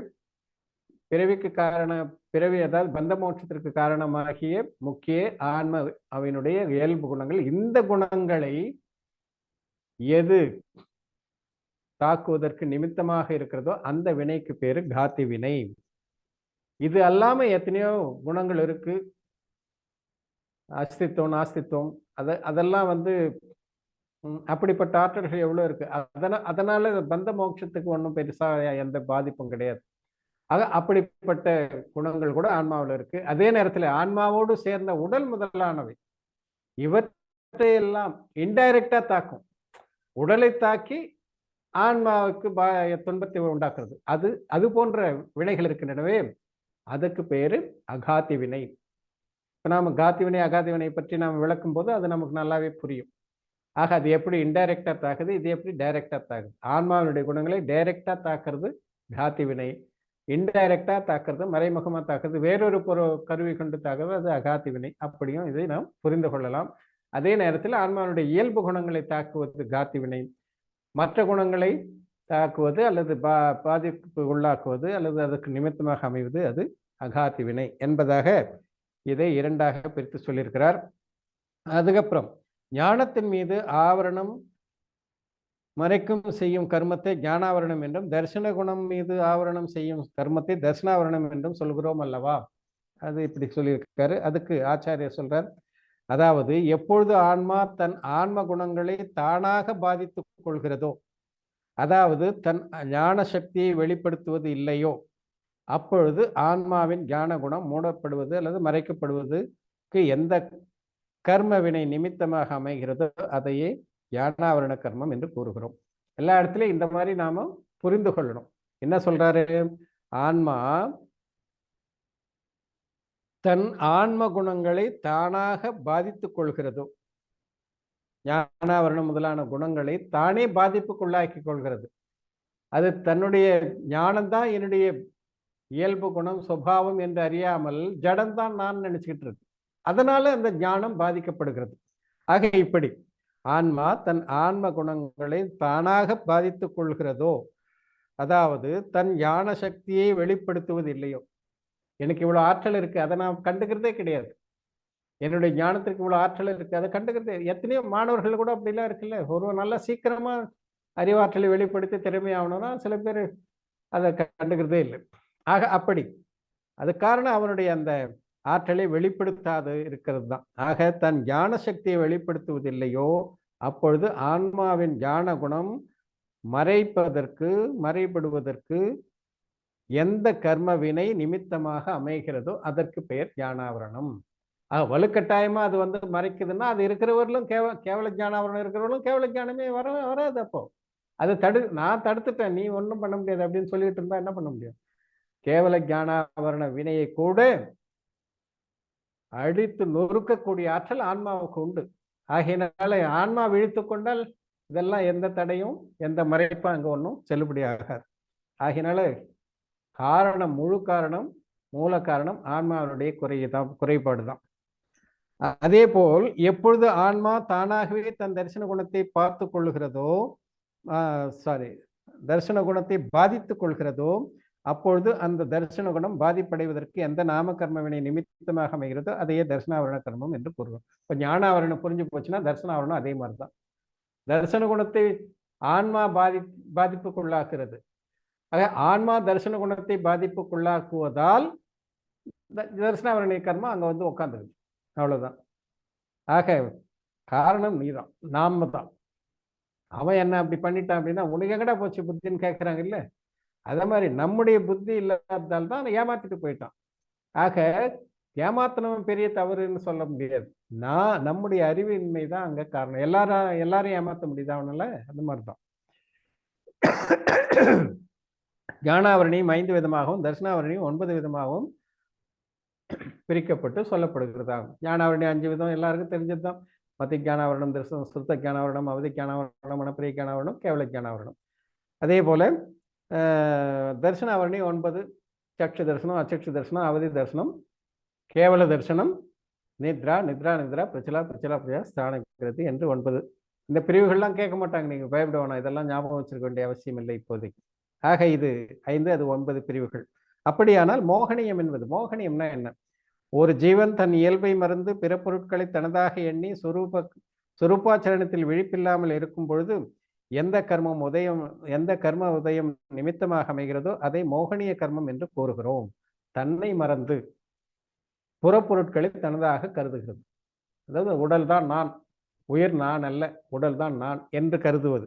அதற்கு எது காரணமாக அமைகிறதோ, புற நிமித்தமாக அமைகிறதோ, அதே போல உயிரில் ஆழாமல் உடலிலே ஜடத்திலே மூழ்கி இருக்கிறதோ அதற்கு காரணமாக இருக்கக்கூடிய, நிமித்த காரணமாக இருக்கக்கூடிய வினைக்கு பெயர் தான் மோகனிய வினை. இதுதான் ரொம்ப இருக்கிறதுலே எல்லாத்த விட கொடிய வினை. இது இருக்கிற வரை ஒன்றும் பண்ண முடியாது. இதுதான் முதல்ல போக்க வேண்டிய வினை, இந்த மோகனிய வினை தான். ஆக அப்படிப்பட்ட அந்த மோகனிய கர்மம் என்று கூறுகிறோம். இது 2 வகைப்படும், தர்சன மோகனியும் சாரித்திர மோகனியும். இதில் தரிசன மோகனியத்தை 3ஆக சொல்லுவாங்க. மித்யாத்துவம், சம்யக் மித்யாத்துவம், சம்யக்தம் என்று அதுக்கு 3 பிரிவு. நற்காட்சியை வரவிட்டாமல் பண்றது அது. அதே போல சாரித்திர மோகனியம் 25 பிரிவுகளை கொண்டது. அது ஒழுக்க குணத்தை தடை செய்யும், ஒழுக்கத்தை பின்பற்ற விடாமல் தடுப்பதற்கு நிமித்தமாக அமையும். அது 25 என்ன எல்லாம் தெரிஞ்சுதான். அனந்தானுபந்தி குரோதமான மாயாலோகம், அப்பிரத்யாக்கியான குரோதமான மாயாலோகம், பிரத்யாக்கியான குரோதமான மாயாலோகம், சஞ்சலன குரோதமான மாயாலோகம், ஹாசி ரத்தி அரத்தி சோக பய ஜுகுப்சா ஸ்ரீ புருஷன பும்சக வேதா அப்படின்னு சொல்லி நோக்கஷாயம் 9. ஆக மொத்தம் 25. ஆக இப்படி 25 பிரிவுகள். சாரித்திர மோகனியத்துக்கும் 3 தரிசன மோகனியத்தும் 28 பிரிவு மோகனிய வினையினுடைய பிரிவுகள்னு சொல்லுவாங்க. திரும்பவும் சொல்ற, இந்த பிரிவுகளை எல்லாம் நாங்கள் இன்னும் சொல்லிட்டேன், எங்களுக்கு ஒண்ணுமே புரியலையே அப்படின்னு நினைக்க வேணாம். பிரிவுகள் பற்றி கவலை இப்போதைக்கு உங்களுக்கு தேவையில்லை, அதெல்லாம் பின்னாடி பார்த்துக்கலாம். சாமுண்டராயர் காத்தி கர்மங்களின் பிரிவில் அந்தராயம் உள்ளது அல்லவா? எல்லாம் சொல்லிட்டீங்கன்னா அந்தராயம் ஒன்றும் சொல்லலையே அப்படின்னா, ஆமா, ஒரு ஜீவனுக்கு தானம், லாபம், போகம், உபபோகம் மற்றும் வீரியம், அதுதான் ஆற்றல்னு போட்டிருக்காங்க. வீரியம், இதில் தடை ஏற்படுவதற்கு எந்த கர்ம உதயம் நிமித்தமாக இருக்கிறதோ அதை அந்தராய வினை என்பர். ஆக தான, லாப, போக, உபபோக, வீரியம் என்று சொல்லக்கூடிய 5க்கும் தடை ஏற்படுவதற்கு எது நிமித்தமாக அமைகிறது? உபாதானமாக இருப்பது ஆன்மாதான். வெளியிலிருந்து நிமித்தமாக இருப்பது எதுவோ அதை அந்தராய வினை என்று சொல்கிறோம். தயை கூர்ந்து அகாதி கர்மங்களை பற்றியும் கூறுவோம். அகாதி வினை என்றால் என்ன, அதையும் சொல்லுங்களேன். இதோ கூறுகிறேன், கேளுங்கள். ஆன்மா தானாக மோக பாவத்தினால் சஞ்சலம் அடைகிறது, ஆக்குலம் அடைகிறது. அப்போது அனுகூல பிரதிகூல சூழ்நிலைகள் கிடைப்பதற்கு எந்த கர்ம உதயம் நிமித்தமாக அமைகிறதோ அதனை வேதனைய கர்மம் என்று சொல்லுகிறோம். இது சாத்தா மற்றும் அசாத்தா என 2 வகைப்படும். சாத்தா வேதனையும் அசாத்தா வேதனையும்.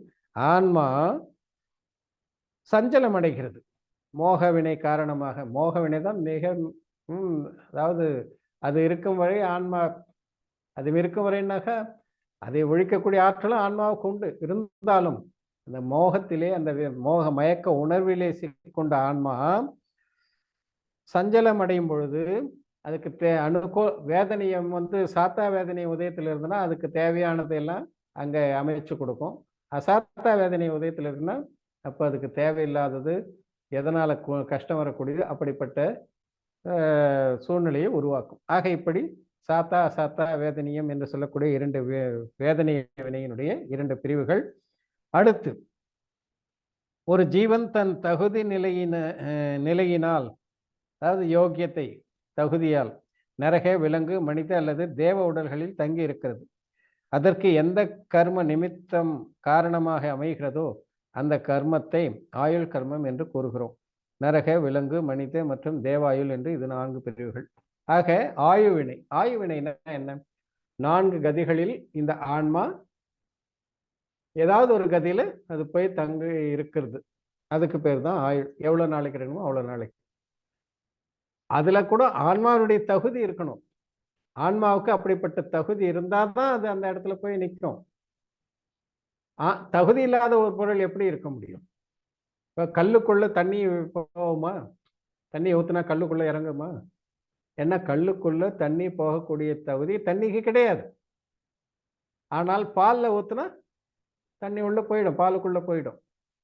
ஆக அது போலதான் ஆயுள் வினையால ஆன்மா ஒரு உடல்ல, மனித உடல்லையோ தேவ உடல்லையோ இருக்குதுன்னு இல்லை. ஆயுள் வினை நிமித்த காரணம். ஆன்மாவிற்கு அந்த ஆயுளை பெற்றிருக்கக்கூடிய அந்த கதியிலே தங்குவதற்கான தகுதி ஆன்மாவுக்கு இருக்கிறது. அது விபாவ தகுதி. விகார பாவம்னு சொல்லலாம், விபாவ பாவம்னு சொல்லலாம். இருந்தாலும் அந்த தகுதி இருக்கு. பால்ல போய் சேர்றதுக்கு தண்ணிக்கு எப்படி தகுதி இருக்குதோ, கல்லிலே அது எப்படி சேருவதில்லையோ, அது போல ஆன்மாவிற்கும் ஆயுள் வினை கட்டிய ஆன்மா ஒரு உடலிலே சென்று தங்குவதற்கான தகுதியை பெற்றிருக்கிறது. அதுக்கு தகுதியே இல்லைன்னா எந்த வினை என்னதான் பண்ணாலும் அது அந்த இடத்துல போய் உட்காராது, அந்த உடல்ல போய் போகாது. அதுக்கு தகுதி இருக்குது. ஆக அந்த உயிருடைய தகுதி முக்கியம். அந்த தகுதியின் காரணமாகத்தான் ஆயுள் வினை நிமித்தத்தின் காரணமாக 4 தேவகதி, மனிதகதி, நரகதி, விலகுகதியிலே இருக்கக்கூடிய 4 கதிகளில் ஏதாவது ஒரு கதியிலே அந்த ஆயுள் பரியந்தம் அந்த உயிர் அதிலே தங்குகிறது. ஆக இப்படி நாம அதை புரிந்து கொள்ளணும். அடுத்து, மற்றும் எந்த உடலில் உயிர் இருக்கிறதோ அந்த உடலின் அமைப்பில் எந்த கர்ம உதய நிமித்தம் காரணமாக அமைகிறதோ அதை நாம கர்மம் என்று கூறுவர். உடல் அமைப்பு சம்பந்தப்பட்டதெல்லாம் நாம கர்மம் டிபார்ட்மெண்ட். கருப்பாகிறது, சிவப்பாகிறது, வெள்ளையாகிறது, சக்தி ஆற்றல் அதிகமாக இருக்குது, வலுவா இருக்குது, வலுவு கம்மியா இருக்கிறது, இதெல்லாம் நல்ல குரல் வளம் இருக்கிறது, குரல் டம்மியாகிறது, எல்லாமே இது எல்லாமே நாம கர்மத்தினுடைய விளைவால் ஏற்படக்கூடிய, அதனுடைய நிமித்தத்தால் ஏற்படக்கூடிய செயல்பாடுகள் தான். இது முழுக்க முழுக்க உடல் சார்ந்த செயல்பாடுகள். ஆக உடல் சார்ந்த நிலைகளுக்கு நாம வினை நிமித்தமாக அமைகிறது.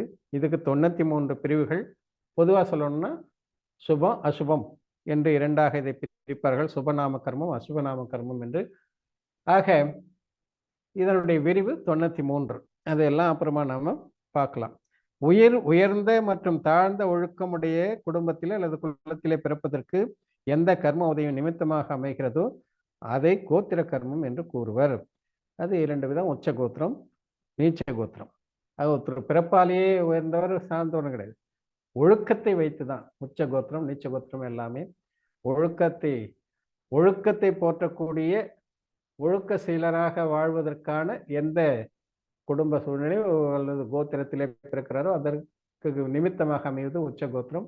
அதே போல ஒழுக்கம் இல்லாத ஒரு சூழ்நிலையிலே பிறக்கக்கூடிய உயிரை, அதுக்கு காரணம், நிமித்த காரணம் நீச்ச கோத்திரம் என்று சொல்லக்கூடிய கோத்திர வினை. அப்படி என்றால் கர்மங்கள் 8 வகைப்படுமா? கர்மங்களின் 8 பிரிவுகளுக்கும் உட்பிரிவுகள் உள்ளன. கர்மம் 8 வகைதான். ஞானாவரணியம், தர்சனாவரணியம், வேதனியம், மோகனியம், ஆயுள், நாமம், கோத்திரம், அந்தராயம். இந்த 8 தான் வினைகள். இருந்தாலும் அதற்கு உட்பிரிவுகள் இருக்கின்றன. அந்த உட்பிரிவுகளை எல்லாம் விரித்து சொல்லும்போது கர்ம பிரகிருதிகள் 148 என்று சொல்வார்கள். அதை பிரகிருதிகள் என்றும் சொல்வார்கள். ஆக இந்த 148 பிரகிருதிகள் அவ்வளவுதானே அப்படின்னா 148 இல்லை, எண்ணற்ற, கணக்கே பண்ண முடியாது, கணக்கற்ற பிரிவுகள்லாம் உண்டு. அதை இன்னும் சொல்லிக்கிட்டே போவாங்க. சங்கியாத்தம், அசங்கியாத்தம், அனந்தம்னு கூட சொல்லுவாங்க. ஏனென்றால் ஆன்மாவினுடைய ஒவ்வொரு உணர்வுக்கும் ஒவ்வொரு வினை துகள் இருக்கு. ஆன்மாவினுடைய உணர்வு எவ்வளவு? தொன்று தொட்டு பார்த்தோம்னா அனாதி காலத்திலிருந்து அனந்த உணர்வுகளை கொண்டிருக்கிறது. ஆக அனந்த உணர்வுகளுக்கும் அனந்த வினை துகள்கள், வினை நிமித்தம், வினை துகள் நிமித்தமாக அமைகிறது. அந்த அடிப்படையிலே அனந்தம்னு கூட சொல்லுவாங்க. இதை பற்றியெல்லாம் இன்னும் விரிவா நாம படித்து தெரிந்து கொள்ளணும்னாக்கா 5 பருவம் இல்லை, 10 பருவத்துக்கும் நீங்க தொடர்ந்து வரணும். எங்களோட 10ஆம் பருவத்துல வரும்போது கோமுகசாரம், ஜீவகாண்டம் அதெல்லாம் படிப்போம்.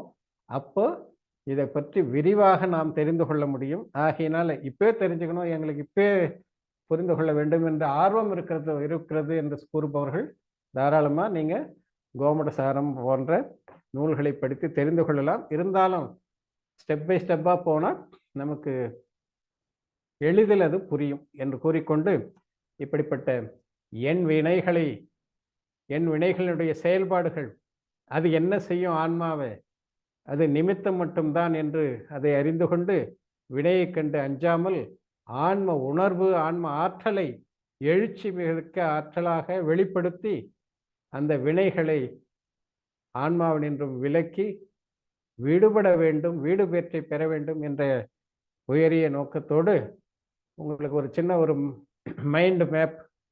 சார் ரவிச்சந்திரன் இருக்காருங்களா? அதை ஷேர் பண்ணுங்க. இருக்கா? அதை ஷேர் பண்ணுங்க. மைண்ட் மேப் ஷேர் பண்றோம்.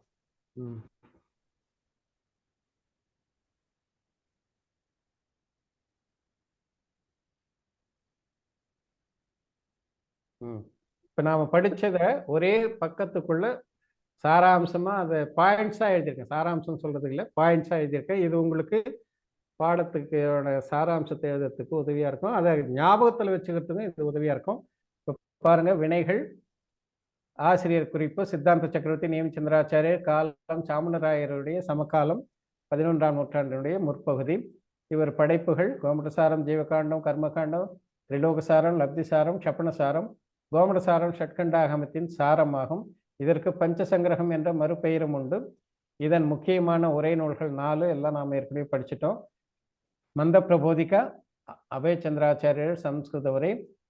ஜீவ தத்துவ பிரதீபிகா கேசவரணி அவர்கள் எழுதியது, சம்ஸ்கிருதம் கன்னடம் ரெண்டுத்திலையும் இருக்கு. ஜீவ தத்துவ பிரதீபிகா என்ற மற்றொரு சம்ஸ்கிருத உரையை மற்றொரு நேமிச்சந்திராச்சாரியர் எழுதியிருக்காங்க. சம்யக்ஞான சந்திரிகா பண்டிதர் டோடர்மலுடைய உரை. இதெல்லாம் ஆசிரியர் குறிப்பில் நாம் பார்த்தோம்.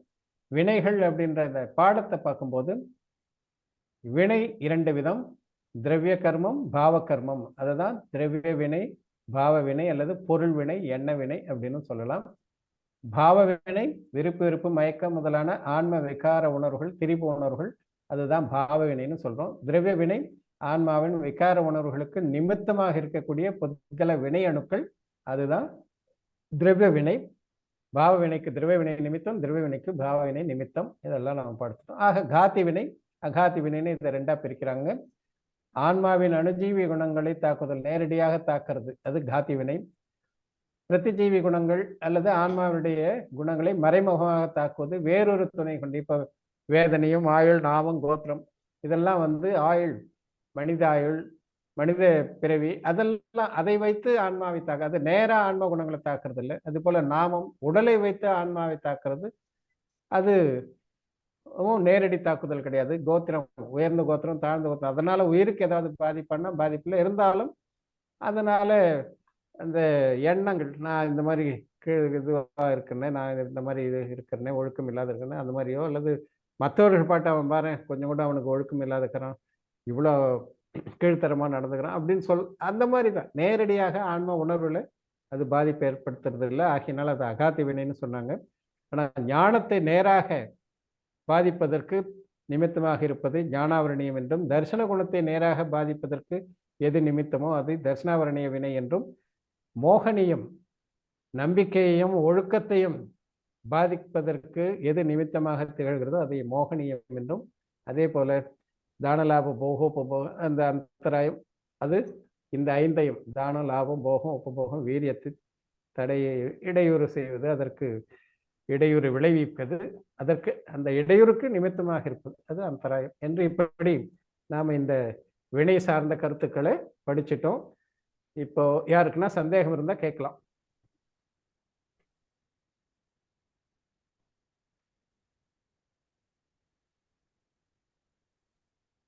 டவுட் இருந்தால் ஹேண்ட் ரைஸ் பண்ணுங்க. ஒரே நிமிஷம் சார், ஹேண்ட் ரைஸ் பண்ணுங்க டவுட் இருக்கிறவங்க.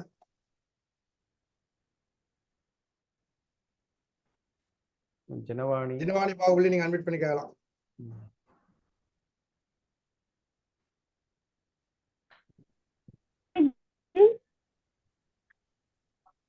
இருக்குதுங்களா? சமிக்த சிங்ஜி. சொல்லுங்க. கோமட்ட சாரம்க்கு பெயர் காரணம் ஏதாவது இருக்குங்களா ஜி? அது பிராகிருத மொழின்னு சொல்லுங்க இல்லையா, அதுக்கு பெயர் காரணம், அந்த பெயர் காரணத்துக்கான பொருள் விளக்கம் ஏதாவது? கோமட்ட சாரம் சாமுண்டராயனுடைய ஒரு மறுபெயர். கோமட்ட என்று அவங்க அம்மா ரொம்ப செல்ல பெயர். ஆமா, செல்ல பெயர் அவருக்கு. அந்த செல்ல பெயரின் காரணமாக அவருக்காக எழுதப்பட்ட நூலை அவர் பேர்ல கோமுட்ட சாரம்னு வச்சிருக்காங்க. இந்த டீட்டெயிலாம் நான் இன்னைக்கு சொல்லாத காரணம், நமக்கு இப்பவே பாருங்க 9:15 ஆக போகுது. இதை நாம கோமுட்ட சாரம் படிக்கும்போது இன்னும் பல நூல்கள் எல்லாம் படிப்போம். அப்போ அதை பற்றியான அவருடைய வாழ்க்கை வரலாற்று எல்லாவற்றையும் விரிவாக பார்க்கலாம். அது காரணம் அதுதான். கோமட்ட என்பது அவருடைய அவர் தாய் அவங்கள கொம்மட்ட என்று செல்லமாக அழைத்தார். அதனால்தான் கோமட்டேஸ்வரர்னு பேர். பாகுபலி பகவானுடைய சிலைக்கு கூட கோமட்டேஸ்வரனுக்கு பேர் வர காரணமும் அதுதான். கோமட்ட, ஆமா, கொம்மட்ட என்ற சாமுண்டராயனால் உருவாக்கப்பட்ட சிலை என்றதால கொம்மட்ட ஈஸ்வரர், கோமட்டனுக்கு கடவுளாக திகழ்ந்தவர் அப்படின்னு அர்த்தம்.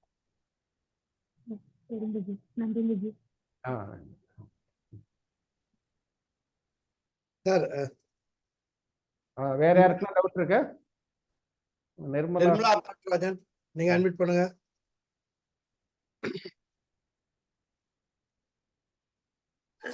சொல்லுங்க சார். சமயகிருஷ்ணன் சொல்லுங்க. இப்ப ஏகேந்திரிய ஜீவனுக்கு வினைக்கு பந்தம் ஆக முடியுமா? எல்லா உயிருக்குமே வினைக்கட்டு உண்டு தானே. அதுக்கும் ஏகேந்திரிய ஜீவனுக்கும் உணர்வுகள்லாம் இருக்குதானே செய்யுது. உணர்வு இல்லாத ஜீவன் எதுவுமே கிடையாது. இப்ப ஒரு தாவரம் இருக்கு, அது என்ன பண்ண, ஒரு செடி இருக்கு, அது ஒண்ணும் பண்றது இல்லையா? அது பண்ணும், அதுக்கு எப்படி வினை கட்டும்?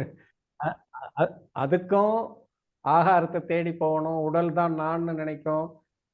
அந்த செடியை அழிக்க போறவங்களை பார்த்து அது கஷாய உணர்வுக்குள்ளும் எல்லாம் இருக்கு, பயப்படுது.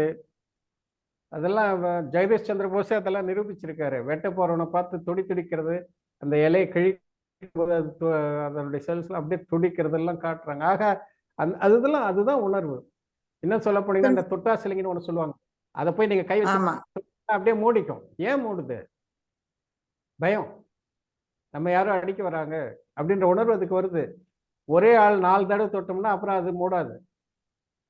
ஏன் மூடாது? ஏன்னா அதுக்கு பயம் இல்லை.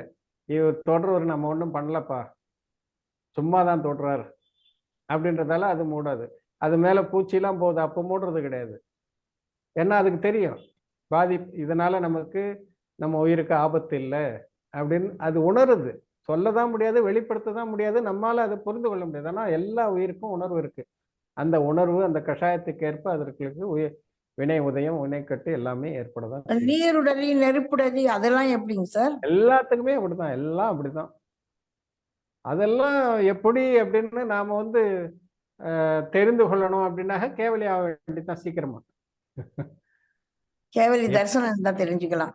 கேவல ஞானம் ஆயிட்டா எல்லாமே கம்ப்ளீட்டா தெரியும்.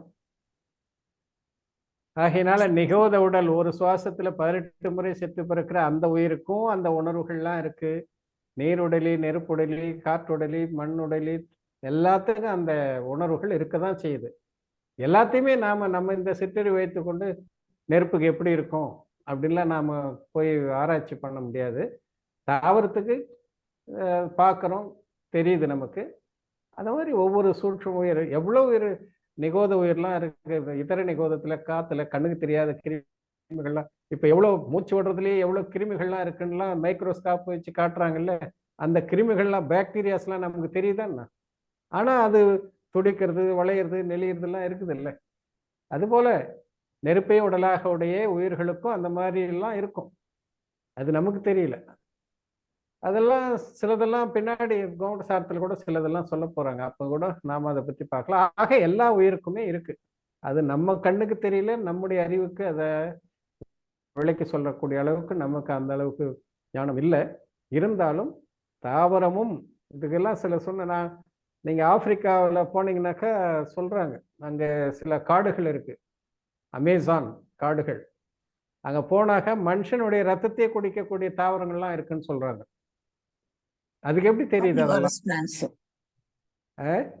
கார்னிவோரஸ் பிளான்ட்ஸ் சொல்லுவாங்க சார். பாருங்க, பேரே சொல்றீங்க. விலங்குகள், மனிதர்கள் அந்த இடத்துக்கு போயிட்டு அதனுடைய அந்த கிளைகள் கீழே அப்படியே பிடிச்சி உறிஞ்சிருது அப்படின்லாம் சொல்றாங்க. ஆக அந்த உணர்வு இல்லாம எப்படி அதை செய்யணும்? அப்படிப்பட்ட தீவிர கஷாயமுடைய தாவரமே இருக்கு. அது மாதிரி எவ்வளவு இருக்கு. இப்ப பூனை காய்ச்சல் அது ஏன் அரிப்பை உண்டாக்குது? அதெல்லாம் தன்னை பாதுகாத்துக் கொள்றதுக்கு தான். ஆக அப்படிப்பட்ட உணர்வு தாவரத்துக்கு இருக்கிறது எப்படியோ அதே போலதான் நிலம், நீர், காற்று, நெருப்புக்கும் அதே மாதிரிதான். ஆக அனைத்தையும் நாம தெரிந்து கொள்ள வேணும் அப்படின்ற அவசியம் இல்லை. இதை வைத்து நாம மற்றதை யோகித்து அறிந்து கொள்ளலாம். ஆனா நம்முடைய கவலை எல்லாம் எதுல இருக்கணும்னா, நாம் யார், நாம எப்படி முக்தி பாதையில முன்னேறி செல்லணும், அதுக்கு எதை தெரிந்து கொள்ளணும் முக்கியமா. அது சார்ந்த சிந்தனைகள், அது சார்ந்த கருத்துக்களை ஆழமா தெரிந்து கொண்டோம்னா நற்காட்சி, நல்லறிவு, நல்லொழுக்கத்துக்கு உதவக்கூடியது. கேவலியான பிறகு தெரிந்து கொள்ள வேண்டியது மூலகம், முக்காலம் எல்லாமே தெரிய போகுது. அதனால அப்ப அதை நம்ம விரிவா தெரிந்து கொள்ளலாம், ஸ்பஷ்டமா தெரியறதுக்கு அப்பதான் நம்மளால முடியும். இப்ப இந்த மாதிரி சில உதாரணங்களை வைத்து நாமும் யோகித்து தெரிந்து கொள்ளலாம். மிக்க நன்றிங்க சார். அன்பு சேகரன். சமயக் தர்ஷன் ஜி. சமயக் தர்ஷன். இந்த திரவிய கர்மத்துக்கு வந்து தமிழ்ல பொருள் வினைன்னு சொன்னீங்க இல்லையா, அதே மாதிரி பாவ கர்மத்துக்கு என்ன சொன்னீங்க? அது இன்னொரு சொல்லுங்க. எண்ண வினை, எண்ணம். பாவம்னா எண்ணம், உணர்வுன்னு சொல்லலாம். ஓ, எண்ணம் அல்லது உணர்வுன்னு எடுத்துக்கலாம். ஆமா, புக்லயே இருக்கு. ஓகே ஓகே ஓகே, சரிங்க. நன்றி நன்றி நன்றி. சார் இந்த 16LF1 யாருன்னு தெரியல சார், அது என்ன டவுட் ஆகுது எனக்கு. அந்த மாதிரி ஒரு எக்யூப்மெண்ட் இருக்கா? அன்பு சேகரன், நீங்க கொஞ்சம் ஹெல்ப் பண்ண முடியுமா?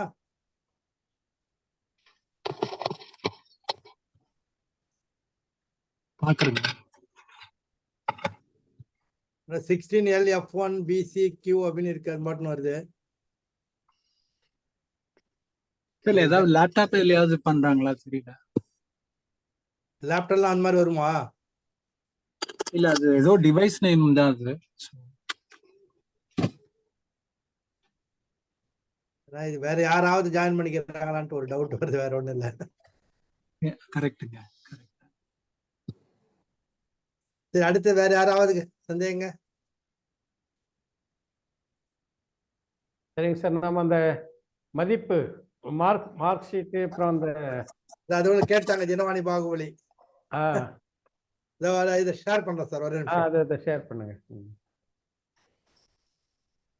சான்றோர்களே. இப்ப நமக்கு எந்த மாதிரி கேள்வி வரும், எந்த கேள்விக்கு எவ்வளவு மார்க்கு, எந்த புத்தகத்துக்கு எவ்வளவு மார்க்கு, இது போன்ற சந்தேகங்கள்லாம் உங்களுக்கு வர்றதுக்கு வரணும். அதுக்குண்டான விளக்கத்தை இங்கே கொடுத்துட்றோம். இப்போ பரமாஹானஸ் கோர்ஸு இப்போ நாம் படிக்கிறது வந்து 2024 ஜனவரி டு ஜூன், இந்த 6 மாதத்துக்கு உண்டான முதல் பருவத்தை தான் இப்போ நாம் படிச்சுட்டு இருக்கிறோம். இந்த முதல் பருவம் ஜூன் மாதத்தோட நிறைவு பெறும். அநேகமாக ஜூலையில் உங்களுக்கு தேர்வு, அதாவது என்ன தேர்வுனாக்கா ஆப்ஜெக்டிவ் டைப் கொஷின்ஸு அந்த நேரத்தில் வரும். ஆனால் மற்ற தேர்வுகள்லாம் நீங்கள் அதுக்கு முன்னாடியே முடிச்சிடணும்.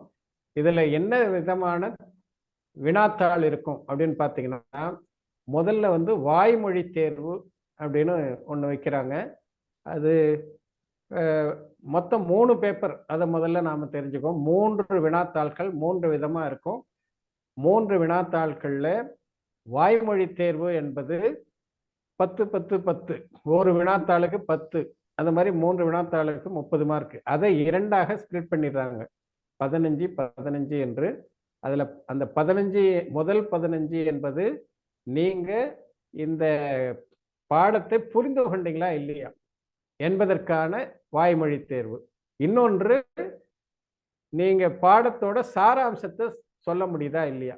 ஆக இதை கணதரர், பாவபாசன் அப்படின்னு 2ஆ பெரிய ஹிந்தியில சொல்லுவாங்க. நம்ம பொதுவா பாடத்தினுடைய சாரம் அதை சொல்றது. இன்னொன்று, பாடத்தினுடைய கருத்தை புரிந்து கொண்டீங்களா என்பதற்கான வாய்மொழி தேர்வு. ஆக 2 விதமான வாய்மொழி தேர்வு வைக்கிறாங்க. பொதுவா நாம வந்து ஒரே விதமான வாய்மொழி தேர்வு வச்சு அதுலயே உங்களுக்கு பாடத்தினுடைய கருத்து தெள்ள தெளிவாக புரிந்து போச்சான்றதை அதை வச்சு கெஸ் பண்ணி நாங்கள் மார்க் போட்டுக்கிறோம். ஏன்னா இப்போ 100க்கு மேலே ஆகிப்போச்சு. ஒவ்வொருத்தரும் 2 தடவை வாய்மொழி தேர்வு கொடுத்தீங்கன்னா, வாய்மொழி தேர்வு டைரெக்டாகவும் வந்து உங்ககிட்ட கேட்க முடியாது. எல்லாருமே வாட்ஸ்அப்பில் இதில் தான் அனுப்ப முடியும். அதை கேட்டு தான் நாங்கள் மார்க் போடணும். ஆகையினால நாங்கள் 30 மார்க்குக்கு ஒரே ஒரு வாய்மொழி தேர்வு வச்சுடலாம்னு நினைக்கிறோம். ஆக அந்த வாய்மொழி தேர்வை வச்சு உங்களுக்கு 3 பேப்பருக்கு உண்டான மார்க்கை கொடுத்துட்றோம். அந்த வாய்மொழி தேர்வு 5 நிமிடத்துக்கு மேலே போகக்கூடாது. நீங்களே இந்த பாடத்திட்டத்திலிருந்து ஏதாவது ஒரு சப்ஜெக்டை செலக்ட் பண்ணி 5 நிமிடத்துக்கு அந்த சப்ஜெக்ட் சார்ந்த கருத்துக்களை சொல்லணும். அதை பதிவு பண்ணி வாட்ஸ்அப்பில் அனுப்பிச்சிடணும். அது ஒரு தேர்வு. அது 3 தாள்களுக்கும் மொத்தமாக சேர்ந்த ஒன்று. நீங்கள் 3 தாளில் ஏதாவது ஒரு தாள் சம்பந்தப்பட்ட பாடத்தை வைத்து நீங்கள் அதை வாய்மொழி தேர்வாக நீங்கள் வைத்துக்கொள்ளலாம். அது நம்ம கையில் இருக்கு. நீங்கள் எல்லாமே இது ஆன்லைன்லாம் கிடையாது. இந்த வாய்மொழி தேர்வு என்பது நீங்களாக ரெக்கார்ட் பண்ணி அனுப்புறது தான். ஆடியோ ரெக்கார்டே போதும், வீடியோ கூட தேவை கிடையாது. அடுத்ததாக அவங்க எல்சிபிஏன்னு ஒரு கொஷின் பேப்பர் செட் பண்ணுறாங்க. அது வாழ்வியல் தத்துவம். அதாவது தத்துவம் நாம் படிக்கிறோம், இப்போ ஆகமத்தை படிக்கிறோம். ஆகம கருத்துக்களை நம்முடைய வாழ்வில் நடக்கக்கூடிய அன்றாடம் நடக்கக்கூடிய நிகழ்ச்சிகளோடு ஒப்பிட்டு பார்த்து அவங்க சொல்ற அந்த வினாக்களுக்கு நீங்க விடை தரணும். இந்த தத்துவம் உங்களுக்கு வாழ்க்கையில எப்படி பயன்படுகிறது அப்படின்னு கேட்பாங்க. ஆக அந்த தத்துவம் நம்முடைய வாழ்க்கையிலே எப்படி பயன்படுகிறது என்பதற்கு ஏதாவது ஒரு நிகழ்ச்சி அவங்க சொல்லுவாங்க. வாழ்க்கையில ஒவ்வொருத்தருக்கும் ஒவ்வொரு விதமான வாழ்க்கையில் ஏற்படக்கூடிய நிகழ்வுகள் எவ்வளோ இருக்கின்றன. ஏதாவது ஒரு நிகழ்வை அவங்க வைத்து அந்த நிகழ்வை ஆதாரமாக வைத்து கேள்வி கேட்பாங்க. அது 3 வினாத்தாளாக அமையும். இந்த பால்போது பாடமலா பாகம் 1, பாகம் 2, பாகம் 3. இந்த 3ஐயும் பாகம் 1ஐ அடிப்படையாக கொண்டு வாழ்வியல் தத்துவம் சார்ந்த ஒரு வினா இருக்கும். 2ஐ அடிப்படையாக கொண்டு இன்னொரு வினா இருக்கும். பால்போது பாடமலா, அது வீத்ரா விஞ்ஞான் பாடமலா 3ஆம் பாகத்தை வைத்து 3வது வினாத்தாள் இருக்கும். ஆக இப்படி 3 விதமான வினாக்களை அவங்க நமக்கு அனுப்புவாங்க. அது வாழ்வியல் தத்துவம். வாழ்க்கை முறையிலே தத்துவம் நமக்கு எப்படி உதவுகிறது, நாம படித்த தத்துவத்துக்கும் நம்முடைய வாழ்க்கையில் நிகழக்கூடிய நிகழ்வுக்கும் நாம பொருத்தம் பார்த்து எதை எப்படி புரிந்து கொண்டோம் என்பதை இதன் மூலமாக நாம எழுதணும்னா, அதுக்குண்டான பதிலை எழுதணும்னா, நாம இந்த தத்துவத்தை நம்முடைய வாழ்க்கையில் நடந்த நிகழ்வோடு ஒப்பிட்டு பார்த்து புரிந்து கொள்ளக்கூடிய ஆற்றல் நமக்கு இருக்குதுன்றதை தெரிந்து கொள்ளலாம். ஆக இப்படி வாழ்வியலோடு தத்துவத்தை சேர்த்து வினாவாக வீத்ரா விஞ்ஞான் பாடமலா பாகம் 1ல் ஒரு வினா, அதே பாகம் 2க்கு வினாத்தாள் 2ஆக ஒன்றும், அதே போல பாகம் 3 அடிப்படையாக வைத்து வினாத்தாள் 3வது ஒன்றும். ஆக இப்படி ஒவ்வொன்றுக்கும் 10 மார்க். ஆக வீத்ரா விஞ்ஞான் பாடமலா பாகம் 1க்கு 10 மார்க்கு, வீத்ரா விஞ்ஞான் பாடமலா பாகம் 2க்கு 10 மார்க்கு, வீத்ரா விஞ்ஞான் பாடமலா பாகம் 3க்கு 10 மார்க்கு. ஆக இப்படி 3 தாள்களுடைய வாழ்வியல் சார்ந்த வினாத்தாள் 30 மார்க் இதுக்கு. அடுத்ததாக பாடங்களினுடைய சாராம்சம் நீங்க எழுதணும். 3 பாகம். இது இல்லாமல் நமோங்கார மந்திரமும் இருக்கு. அப்புறம் ஷாக்காஹாரம் என்று சொல்லி தாவர உணவு, அதனுடைய முக்கியத்துவம் அதெல்லாம் செல்ஃப் ஸ்டடியில் வர்றது. ஆக அதுவும் சேர்ந்து இது எல்லாம் பாகம் 1ல் நமோங்கார மந்திர விளக்கத்தை சேர்த்திருக்காங்க. பாகம் 2ல் தாவர உணவு பற்றிய விளக்க அந்த நூலை அதில் சேர்த்திருக்காங்க. பாகம் 3 தனி, அதில் வேற எதுவும் சேரல. ஆக இந்த பாகம் 1னுடைய சாராம்சம், பாகம் 2னுடைய சாராம்சம், பாகம் 3னுடைய சாராம்சத்தை நீங்க எழுதி அனுப்பணும். சாராம்சம் எழுதணும்னா புத்தகத்தை பார்த்து அப்படியே புக்கில் இருக்கிறத எல்லாம் நிறைய பேர் பக்கம் பக்கமாக எழுதிடுறாங்க. 30 பக்கம் 40 பக்கம். அப்படி எழுதக்கூடாது. ஒரு பாடத்தை ஒரு பேராகிராஃப்ல முடிச்சிடணும். ஒரு பாடத்தினுடைய சாராம்சம் ஒரு பேராகிராஃப்க்கு மேலே வரக்கூடாது.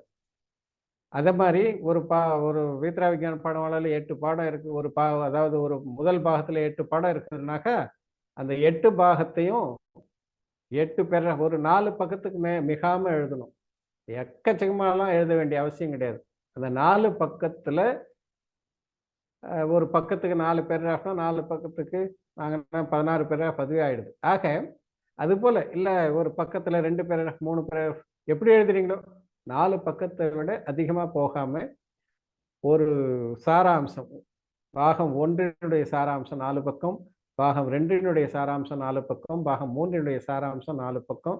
அப்படி அதுக்கு தான் நான் இந்த மாதிரி உங்களுக்கு மைண்ட் மேப் மாதிரி கொடுக்குறது, சுருக்கமா எப்படி அதை புரிந்து கொள்றது. ஆக இப்படி சாராம்சத்தை நீங்க எழுதணும். இப்போ முதல் பாகம் முடிஞ்ச பிறகு இப்போ நீங்க ஆரம்பிச்சிடலாம். முதல் பாகத்தினுடைய சாராம்சத்தை எழுத ஆரம்பிச்சிடலாம். ஒரு பாகத்தினுடைய சாராம்சத்திற்கு 30 மார்க்கு, இரண்டாவது பாகத்தினுடைய சாராம்சத்தினுடைய மதிப்பெண்ணும் 30, அதே போல 3ஆம் பாகத்தினுடைய சாராம்சத்துக்கு 30 மார்க். ஆக ஒவ்வொன்றுத்துக்கும் 30 மார்க்கு. இது அசைன்மெண்ட் டெஸ்ட்னு சொல்லுவாங்க. இந்த அசைன்மெண்ட் டெஸ்ட் நீங்களே வீட்டில் இருந்தபடியே எழுதி அனுப்ப வேண்டியது தான். பேப்பரில் அழகாக எழுதுங்க. பருவம் 1, டேட்டு எல்லாத்தையும் போட்டு எழுதி உங்கள் பேர், ஊர், கான்டாக்ட் நம்பர் எல்லாத்தையும், ஏன்னா இப்போ எங்கெங்கிருந்தோலாம் ஜாயின் பண்ணியிருக்கீங்க. ஆகினால கான்டாக்ட் நம்பர் ரொம்ப முக்கியம். பேர், முழுமையான பேர் இருக்கணும், ஊர் முழுமையான ஊர் இருக்கணும், தேதி கண்டிப்பாக போட்டிருக்கணும், பருவம் குறிப்பிட்டிருக்கணும். அதே போல் வினாத்தாள், இந்த அசைன்மெண்ட் நம்பர் 1 பால்போதனே வருது எனக்கு. வீத்ரா விக்யான் பாடமாலா பாகம் 1, வீத்ரா விக்யான் பாடமாலா பாகம் 2, வீத்ரா விக்யான் பாடமாலா பாகம் 3 அப்படின்னு அதெல்லாம் தெளிவாக எழுதி அதுக்கப்புறம் நீங்கள் பேப்பரில் அந்த பாடத்தோட சாராம்சத்தை எழுதிங்க. ஆக 3 பாகத்துக்கும் உண்டான சாராம்சம் 12 பக்கத்துக்கு மேலே அதிகமாக போகாமல் பார்த்துங்க. 12லேருந்து 15க்குள்ளே இருக்கணும். ரொம்ப அதிகமாக எழுதுனா அதிக மார்க் போடுவாங்கலாம் நீங்கள் நினைக்கக்கூடாது. ரொம்ப அதிகமாக எழுதுனாக மார்க் குறையிறதுக்கு வாய்ப்பு இருக்குது. ஆகையினால சாராம்சத்தை அது மாதிரி எழுதுறதுக்கு முயற்சி பண்ணுங்க. அதுக்கப்புறம் குருவினாத்தாள், இதுதான் நமக்கு ரொம்ப என்னது, இது நம்ம கையில் இல்லை. இது ஆன்லைன் டெஸ்ட். அவங்க ஆன்லைனில் அனுப்புவாங்க. அதுக்கு டைம் லிமிட்லாம் இருக்கும். அந்த டைம் லிமிட்டுக்குள்ளே ஒவ்வொரு கேள்விக்கும் எஸ், நோ, சரியா தவறா, டிக் அடிக்கிறது, அந்த மாதிரி அதிலே இருக்கும்.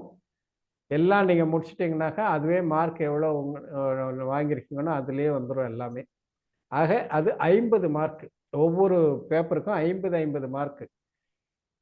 இது இந்த ஆன்லைன் டெஸ்ட்டு ஆன்லைனில் யார் எழுதுறீங்களோ அவங்களுக்கு தான் யூனிவர்சிட்டி சர்டிஃபிகேட் கிடைக்கும். அப்படி ஆன்லைனில் எழுத முடியாது அப்படின்னாக்கா அதுக்கப்புறம் அது என்ன பண்ணுவாங்கன்றது நாம் பார்க்கணும். ஏன்னா இப்போ யூனிவர்சிட்டி சர்டிஃபிகேட்ன்றது இப்போ இந்த பருவத்திலேருந்து தான் ஆரம்பிக்குது. இதுக்கு முன்னெல்லாம் யூனிவர்சிட்டி சர்டிஃபிகேட் கொடுக்கல. முன்னாடி எழுதினவங்களும் திரும்பவும் ஆன்லைனில் டெஸ்ட் எழுதுனா அவங்களுக்கு சர்டிஃபிகேட் கொடுக்குறோம் அப்படின்னு சொல்லியிருக்காங்க. ஆகையினால இந்த ஆன்லைன் டெஸ்ட்டில் எல்லாரும் தருவார்கள். எங்களுக்கு கம்ப்யூட்டர் தெரியாது, இது தெரியாது, எப்படி பண்ணுறதுன்னு தெரியாதுன்னாக்கா அதுக்கெல்லாம் ஹெல்ப் பண்ணுவாங்க. நீங்கள் வெளியூரில் இருக்கிறவங்க எங்கேயாவது ஒரு அந்த டெஸ்ட்டு அது ஒரு 10 நாள் 15 நாளைக்கு இருக்கும் கம்ப்யூட்டரில். அதுக்குள்ளே நீங்கள் எங்கேயாவது ஒரு சென்டரில், கோவிலில் எங்கேயாவது உட்காந்து எல்லாரும் சேர்ந்து 10 நாள் 15 நாள் யாருக்கு எப்போ டைம் கிடைக்குதோ அப்போ உட்காந்து அதை நீங்கள் முடிக்கலாம். டைம் கொடுப்பாங்க, ஆனால் அது ஆன்லைன் டெஸ்ட்டாக இருக்கும். அந்த ஒவ்வொரு பேப்பருக்கும், அதாவது வீத்ரா விக்யான் பாடமாலா சார்ந்த குருவினாத்தாள் 50 மார்க். அந்த வீத்ரா விக்யான் பாடமாலா பாகம் 1ஓட நமோகார மந்திரமும் அதை சார்ந்து கேள்வியும் அதில் இருக்கும். அதே போல் வீத்ரா விக்யான் பாடமாலா பாகம் 2 சார்ந்த வினாத்தாள், அது 2வது வினாத்தாள், அதோட தாவர உணவு என்ற புஸ்தகமும் சேர்ந்திருக்கும். அதுக்கும் அதில் கேள்விகள் இருக்கும். அதே போல் தாள் 3, குருவினாத்தாள் 3 என்பது வீத்ரா விக்யான் பாடமாலா பாகம் 3ஐ பேஸ் பண்ணது. ஆக இந்த குருவினாத்தாள் ஒவ்வொரு வினாத்தாளுக்கும் 50 மதிப்பெண்கள். மொத்தம் 3 வினாத்தாள்களுக்கும் 150 மதிப்பெண்கள். ஆக மொத்தம் முதல்ல ஓரல் டெஸ்ட் வைவா, அதுக்கு 30 மார்க்கு. அதுக்கப்புறம் எல்சிபிஏ வாழ்வியல் தத்துவம், அதுக்கு ஒவ்வொன்றுத்துக்கும் 10 மார்க்கு, 30 மார்க்கு. ஆக 60 மார்க்கு. அதுக்கப்புறம் பாடங்களுடைய சாராம்சம் ஒவ்வொரு பாகத்துக்கும் 30 90 மார்க்கு. அதுக்கப்புறம் குருவினாத்தாள், அது ஒவ்வொன்றுத்துக்கும் 50 3 பேப்பருக்கும் 150 மார்க்கு. ஆக மொத்தம் சேர்த்து 300 மார்க்குகள் கொண்டது. ஒவ்வொரு பருவமும் அப்படிதான். இந்த பருவம் மட்டும் இல்லை, 5 பருவங்களும் 10 பருவங்களுமே 5 ஆண்டுகள் நடக்கக்கூடிய அனைத்து தேர்வுகளுமே இப்படிப்பட்ட சிஸ்டத்தில் தான் இருக்கும். இதில் ஏதாவது மாற்றங்கள் வந்தால் அப்போ நாம் உங்களுக்கு சொல்லுவோம். இப்போதைக்கு இதுதான் அவங்க சொன்ன சிஸ்டம். அது இல்லாம இப்போ பாட நோட் பண்றது யாரோ இந்த மாதிரி அனோட்டேஷன் பண்ணாதீங்க. குழந்தைங்க யாரையோ கூட வச்சிருக்காங்க போல இருக்குது. பாடநூல் அப்படின்னு வரும்பொழுது வீத்ரா விஞ்ஞான பாடமாலா பாகம் 1 அதுக்கு 70 மார்க்கு, நமோகார மந்திர விளக்கம் அதுக்கு 20 மார்க்கு. இது ரெண்டும் சேர்ந்து முதல் தாள் மொத்தம் 90 மார்க். அது மாதிரி வீத்ரா விஞ்ஞான பாடமாலா பாகம் 2 தாவர உணவு, இந்த 2 நூல்களும் சேர்ந்து 90 மார்க்கு. அதில் வீத்ரா விஞ்ஞான பாடமாலா பாகம் 2க்கு 70 மார்க்கு, தாவர உணவு இந்த செல்ஃப் ஸ்டடி புக்குக்கு 20 மார்க்கு. இது ரெண்டும் சேர்ந்து தாள் 2. மூன்றாவது பேப்பர் கொஷின் பேப்பர் அது வீத்ரா விஞ்ஞான பாடமாலா பாகம் 3ஓடு தொடர்புடையது. ஆக இப்படி 3 தாள்கள். இந்த 3 தாள்களுக்கும் உரிய பாடநூல் இங்கே இருக்கு. ஆக 390 270, அது இல்லாமல் ஓரல் டெஸ்ட் 30, எல்லாம் சேர்த்து 300 மார்க். இதை நீங்கள் நினைவில் கொள்ளணும். இதுதான் வினாத்தாள் சார்ந்த மதிப்பெண் சார்ந்த விவரங்கள். இதை நீங்கள் குறித்து வச்சிங்க. அதுக்கப்புறம் கொஷின் பேங்க்லாம் அதுக்கப்புறமா நாங்கள் இப்போ அனுப்புகிறோம். ஆக முக்கியமாக தெரிந்து கொள்ள வேண்டிய சில தேர்வு சம்மந்தப்பட்ட தகவல்கள், மதிப்பெண் சம்மந்தப்பட்ட தகவலை உங்களுக்கு சொல்லியிருக்கிறோம். இதில் ஏதாவது டவுட் இருந்தால் கேட்கலாம். இல்லைன்னா இப்போ நாம் வகுப்பை நிறைவு செய்யலாம்.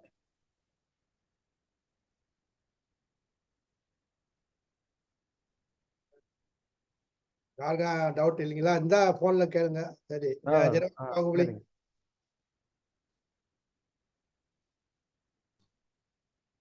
தினவாணி நீங்க கேட்கலாம். ஹேண்ட் ரைஸ் பண்ணிட்டீங்கல்ல, கேளுங்க.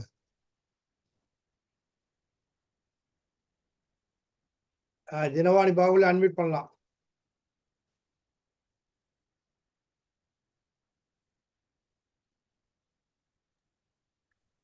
ஜி அந்த வாய்மொழியில வந்து ஒரு இது முடிஞ்ச உடனே அனுப்பணுங்களா, இல்லைன்னா எல்லாமே 3 முடிஞ்சதுக்கு அப்புறமேட்டு எல்லாத்துக்கும் ஒரே இதுவா ஆடியோவா இது பண்ணி அனுப்பணுங்களா ஜி? அது நீங்க அசைன்மெண்ட் டெஸ்ட் அந்த 30 மார்க்குக்கு நீங்க இப்பவே கூட எழுத ஆரம்பிச்சிடலாம். சரிங்க ஜி. ஒரு பாகம் முடிஞ்ச உடனேயே அந்த பாகத்தோட சாராம்சத்தை அனுப்பிச்சிடலாம். இல்ல நீங்க வெளியூர்ல இருக்கிறீங்கன்னா 3 பாகத்தோட சாராம்சத்தை எழுதி மொத்தமா இது கொரியர்லயோ என்னவோ எப்படி உங்களுக்கு சௌகரியமோ போஸ்ட்லயோ கொரியர்லயோ அனுப்பிச்சிடலாம். பொதுவாக இந்த போஸ்ட் ஆஃபீஸில் அனுப்புறதெல்லாம் வந்து சேர மாட்டேது. ஒன்று ஸ்பீட் போஸ்ட்டில் அனுப்பலாம், இல்லைன்னா கொரியரில் அனுப்பலாம். அது வந்து கரெக்டாக சேரும். இல்லை பக்கத்தில் இருக்கீங்க யாராவது வராங்க போகிறாங்கன்னா அவங்ககிட்டவும் கொடுத்து விடலாம். ஆக இப்படி நீங்கள் எழுத ஆரம்பிச்சிடலாம். இப்போவே கூட எழுத ஆரம்பிச்சிடலாம். இப்போ நாம் 4-5 பாடம் முடிச்சிட்ருக்கோம். இந்த பாடத்தோட சாராம்சத்தை எழுதிக்கிட்டே வரலாம். ஒரு பாகம் முடிஞ்ச உடனே முடிச்சிடலாம் அதை. அதுக்கப்புறம் அடுத்தது அப்படி போகலாம்.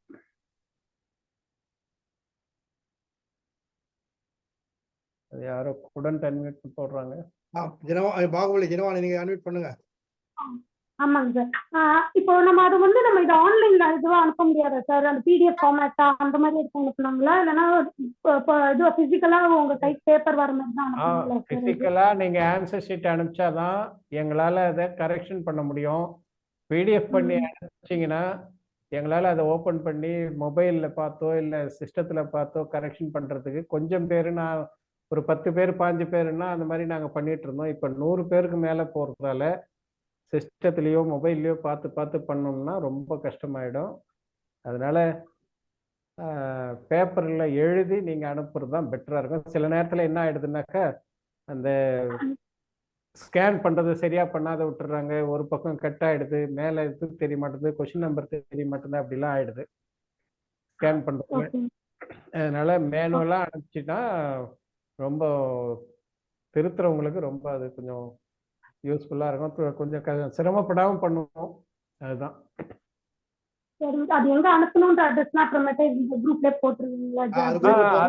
அதெல்லாம் டைம்லாம் எப்போன்றது லாஸ்ட் டேட்லாம் உங்களுக்கு அட்வான்ஸாக சொல்லிடுவோம். எந்த அட்ரஸ்க்கு அனுப்பணும் எல்லாத்தையுமே நாங்கள் உங்களுக்கு இன்ஃபார்ம் பண்ணிடுறோம். ஆனால் நீங்கள் எழுத ஆரம்பிக்கலாம். அது ஒன்றும் தப்பு கிடையாது. ஏன்னா மொத்தமாக உட்காந்து எழுதுனீங்கன்னா டைம் கிடைக்காது, கஷ்டமாக இருக்கும். அதனால இப்போ இருந்தே கூட ஆரம்பிக்கலாம். ஆனால் நான் சொன்ன மாதிரி 4 பக்கம் ஒரு பாடத்தை ஒரு பேராகிராஃப்ல அதனுடைய சாரத்தை எழுதுறதுக்கு முயற்சி பண்ணுங்க. ஒரு பேராகிராஃப்னா ஒரு பக்கம் பேராகிராஃப்னு ஆயிடக்கூடாது.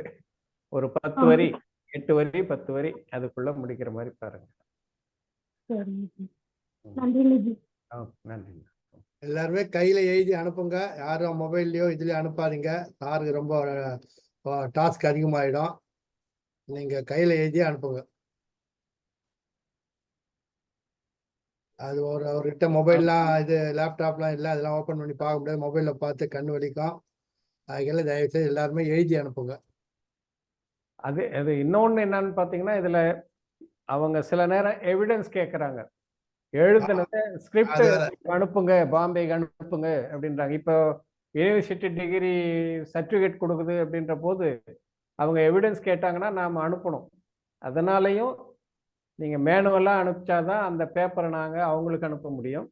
ஆக இப்போ நாம யூனிவர்சிட்டி சர்டிபிகேட் கேட்கறதால மேனுவலா எல்லாத்தையுமே ஆன்சர் ஷீட்லாம் நீங்க அனுப்பிச்சினாதான் அதை நாங்க அங்க அனுப்ப முடியும். அதனாலேயும் நீங்க அனுப்பணும். எங்களுக்கும் அது கரெக்ஷன் பண்றதுக்கு அப்பதான் சௌகரியமா இருக்கும். 2 விதம், 2 காரணம். அதனால நீங்க எழுத ஆரம்பிச்சிருக்க. மொத்தமா கூட 3 சேர்த்து கூட அசைன்மெண்ட் டெஸ்ட் எழுதுங்க. மீதிக்கெல்லாம் இப்போ ஓரல் டெஸ்ட், இந்த அசைன்மெண்ட் டெஸ்ட் இது நம்ம கையில தான் இருக்கு.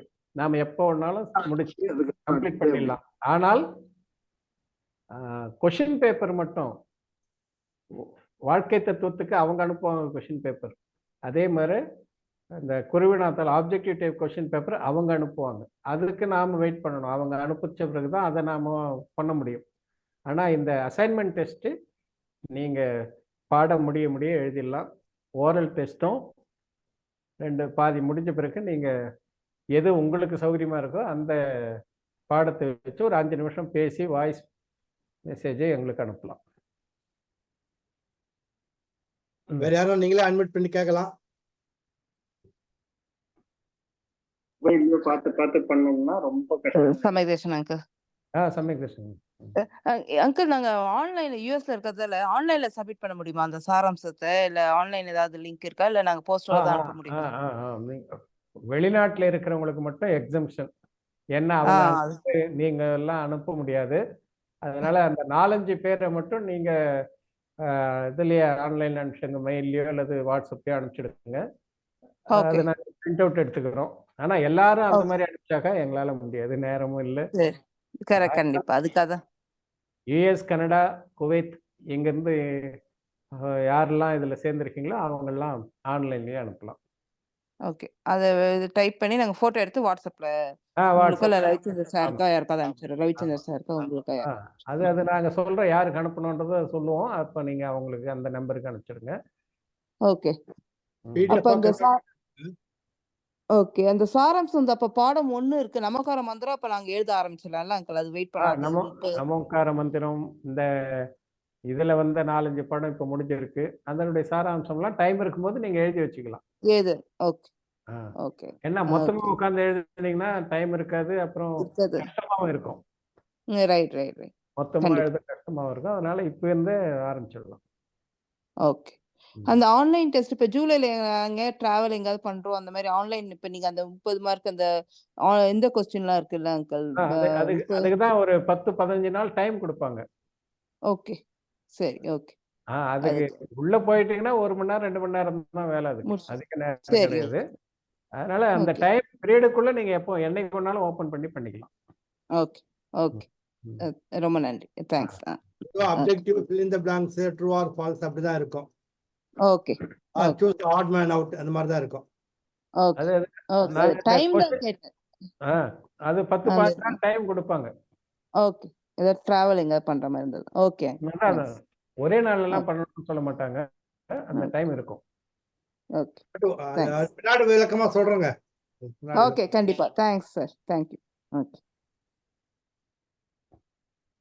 நிர்மலா மேடம் நீங்க சொல்லலாம் அட்மிட் பண்ணி. சரிப்பா, தர்சன ஸ்துதி இருக்குங்களே, சாராம்சம் ஒரு பேராவில் எப்படிங்க சார் எழுத முடியும்? அதுதான் டேலண்ட்ன்றது. அதாவது முக்கியமான கருத்து அதுல என்ன சொல்ல வராங்க அதை மட்டும்தான் நாம பார்க்கணும். எல்லாத்தையும் எழுதணுன்ற அவசியம் கிடையாது.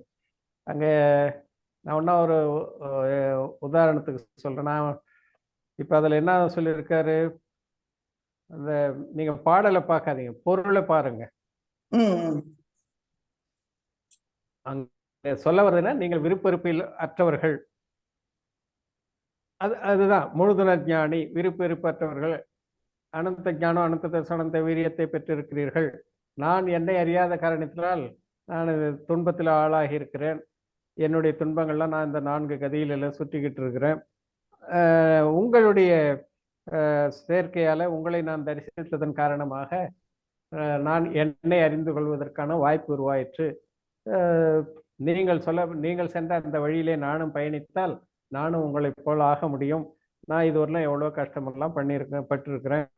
ஆகையினால அதையெல்லாம் நான் இப்பொழுது உங்களை தரிசித்த பிறகு நான் யார் என்பதை உணர்ந்தேன். என்னை நான் அறப்பாதையில் செல்வதற்கு நான் செய்த வினைகளை எல்லாம் கழிக்கணும், புண்ணிய பாவத்தை எல்லாம் போக்கணும், ஐம்புல நுகர்வுகளை எல்லாம் நான் அதுதான் இன்பம் நினச்சிட்டு இருந்தேன். அதெல்லாம் இன்பம் இல்லை, உண்மையான இன்பம் ஆன்ம இன்பம் தான் அப்படின்னு. அதுபோல் அதில் இருக்கக்கூடிய முக்கியமான கருத்துக்கள் அதை மட்டும் அப்படியே ஜென்ரலாக எடுத்துக்கணும். ஃபுல்லாக ஒவ்வொரு வரியாவெல்லாம் போனீங்கன்னாக்கா ஒன்றும் பண்ண முடியாது. சரிங்க சார், நன்றிங்க சார். அந்த மாதிரி பாருங்க, டிஸ்கஸ் பண்ணலாம். அதெல்லாம் கடைசியில் நேரம் இருந்ததுனாக்க டிஸ்கஸ் பண்ணலாம். நீங்களும் ஒரு குரூப்பில் டிஸ்கஸ் பண்ணுங்க, எதை ஹைலைட் பண்ணணும் அதை நாம் தெரிந்து கொள்ளணும். என் வினைகள் அப்படின்னு இன்னைக்கு படித்தோம். என் வினைகள் நமக்கு முக்கியம் இல்லை, என் வினைகள் பேர்லாம் எல்லாருக்கும் தெரியும். ஆனால் என் வினைகளை எப்படி புரிந்து கொள்ளணும் அதுதான் முக்கியமானது. அந்த மாதிரி பாயிண்ட்ஸு சுருக்கமாக எழுதுங்க. என் வினைன்னு எழுதினாலே போதும், பேரெல்லாம் எழுதணும், அதனுடைய பிரிவுகள்லாம் எழுதணுன்ற அவசியம் கிடையாது. ஆனால் வினைகள் ஆன்மாவுக்கு நேரடியாக துன்பத்தை உண்டாக்குதா, அதுதான் அதனால தான் ஆன்மா துன்பப்படுதா, மூல காரண துன்பத்திற்கு எது, இந்த மாதிரி அதாவது ஆகமத்தை எப்படி புரிந்து கொள்ள வேண்டும் அந்த கருத்தை ஹைலைட் பண்ணி எழுதணும். அதுதான் எதிர்பார்க்கப்படுகிறது. இந்த பாடத்துக்கு பின்னால வினாக்கள்லாம் இருக்குங்க சார். அந்த வினாக்களுக்கும் இதுக்கும் சம்மந்தமே கிடையாது. அதெல்லாம் கேட்பீங்களா பரீட்சையில? அதெல்லாம் வராது. நான் தான் சொல்லிட்டேன். இப்ப நான் வினாத்தாளுடைய விவரம் கொடுத்தேன், அதுல ஏதாவது அந்த மாதிரி வினாவெல்லாம் இருக்குதா? வாழ்க்கையில் நிகழக்கூடிய ஒரு நிகழ்வை ஒரு 4-5 வரியில கொடுத்து அந்த நிகழ்வை நீங்க இந்த தத்துவ அடிப்படையில எப்படி புரிந்து கொள்றீங்க அதை எழுதுங்க அப்படின்னு அது எல்சிபிஏன்னு அது 3 கொஸ்டின் வரும். வாழ்க்கையோடு தத்துவத்தை ஒப்பிட்டு பார்க்கறது, அந்த மாதிரி கேள்விலாம் எங்கேயாவது இதுல இருக்கா பாடத்துக்கு பின்னாடி? இல்ல இல்ல. அது மாதிரி ஆப்ஜெக்டிவ் டைப் ஒரு ஸ்டேட்மெண்ட் கொடுப்பாங்க, இது சரியா தவறா. அப்புறம் fill in the blanks கொடுப்பாங்க. அப்புறம் மேட்ச் த ஃபாலோயிங் அது கொடுப்பாங்க. அப்புறம் ஒரே கேள்விக்கு 4 ஆன்சர் கொடுப்பாங்க. அந்த 4 ஆன்சர்ல எது சரி எது தவறுன்னு நீங்க செலக்ட் பண்ணணும். அந்த மாதிரி ஒரு 4-5 கொஸ்டின்ஸ் வரும்.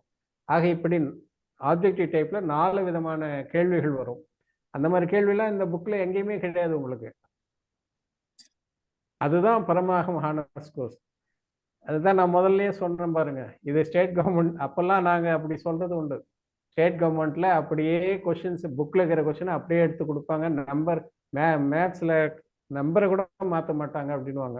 ஆனால் சிபிஎஸ்சி அப்படி கிடையாது, ஆன் தி ஸ்பாட் திங்க் பண்ணி எழுதணும், அந்த மாதிரி கேள்வி கேட்பாங்க. அதனால சிபிஎஸ்சியில் ஸ்கோர் பண்ண முடியாது அப்படின்னு அப்பெல்லாம் பேசிக்கொண்டாங்க. இன்னைக்கு நிலைமை கொஞ்சம் மாறி இருக்கலாம். அதுபோல் இந்த பரமாகமான ஸ்கோர்ஸ்ன்றது நாங்கள் பயிற்சி வகுப்புலாம் நடத்துவோம். அந்த மாதிரி கிடையாது இது. நாங்கள் டைரெக்டாக கேள்வி கேட்போம், டைரெக்டாக ஆன்சர் எழுதிருக்கோம். அந்த மாதிரி கிடையாது இது. இதில் இப்படி தான் கேள்விகள் வரும். அதனால நீங்கள் புக்கில் இருக்கிற கேள்வியை பற்றிலாம் கவலையே படாதீங்க. அந்த மாதிரி கேள்வியை அதுக்காகலாம் நீங்கள் ப்ரிப்பேர் பண்ண வேண்டிய அவசியம் கிடையாது. சரிங்க சார், நன்றிங்க சார். டிஸ்கிரிப்டிவ் கொஸ்டின் இருக்காதுங்க, விரிவான விடை அளிக்காது, இருக்கவே இருக்காது. சாராம்சம் ஒண்ணுதான் நீங்க விரிவா எழுத வேண்டியது. மீது எதுவும் விரிவான விடை எதுவுமே கிடையாது. மீது எல்லாம் இந்த ஓரல் டெஸ்ட் 5 நிமிஷம். அது மாதிரி ஆப்ஜெக்டிவ் டைப்ல ரொம்ப ஈஸி.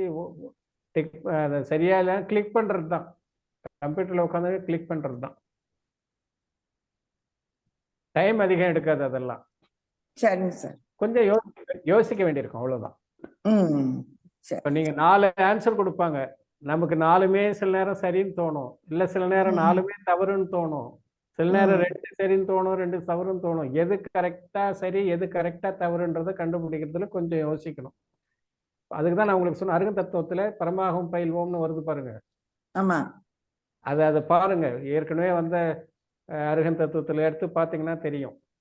அதுல 4 டைப்ஸ் ஆஃப் கொஷின்ஸ் இருக்கும். ஒவ்வொரு மாதத்துலயும் ஒவ்வொரு கொஷின் மட்டும் கொடுப்போம். இப்போ இந்த மாசம் வரக்கூடியதுல 5வது பருவத்துல 3வது கொஸ்டின் பேப்பர் என்ன வரும், அதை பார்த்தாலும் ஐடியா கிடைக்கும். நாங்க இப்போ இந்த ஒரு பாடமாவது முடிச்சுட்டு அதுக்கப்புறம் கொஷின் பேங்க் உங்களுக்கு வாட்ஸ்அப்ல இல்ல இதுல போடுறோம், ஆன்லைன்ல போடுறோம். அதை பார்த்தீங்கன்னா உங்களுக்கு ஒரு ஐடியா கிடைக்கும். சரிங்க சார். நன்றிங்க சார். நன்றி நன்றி. குமார், நீங்க கேட்கலாம்.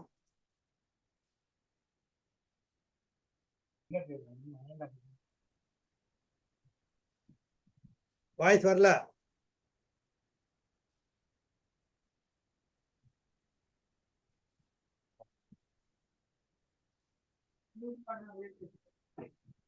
குமார்,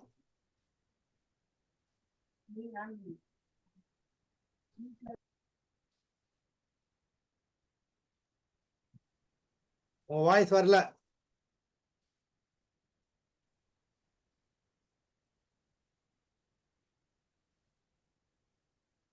வேற யாராவது?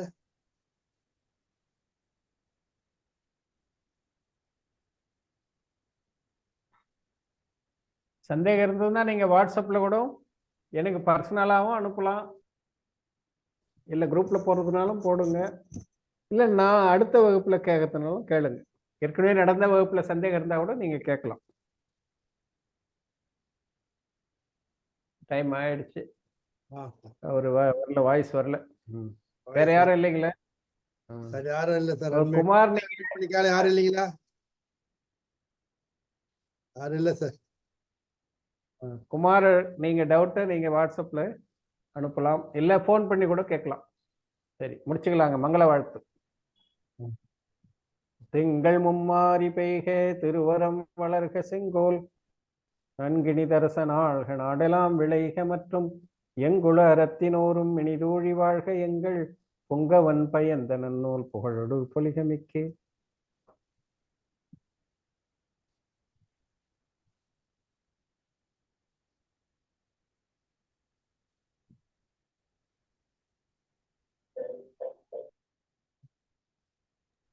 நன்றி ஜி. Submit Darshan G.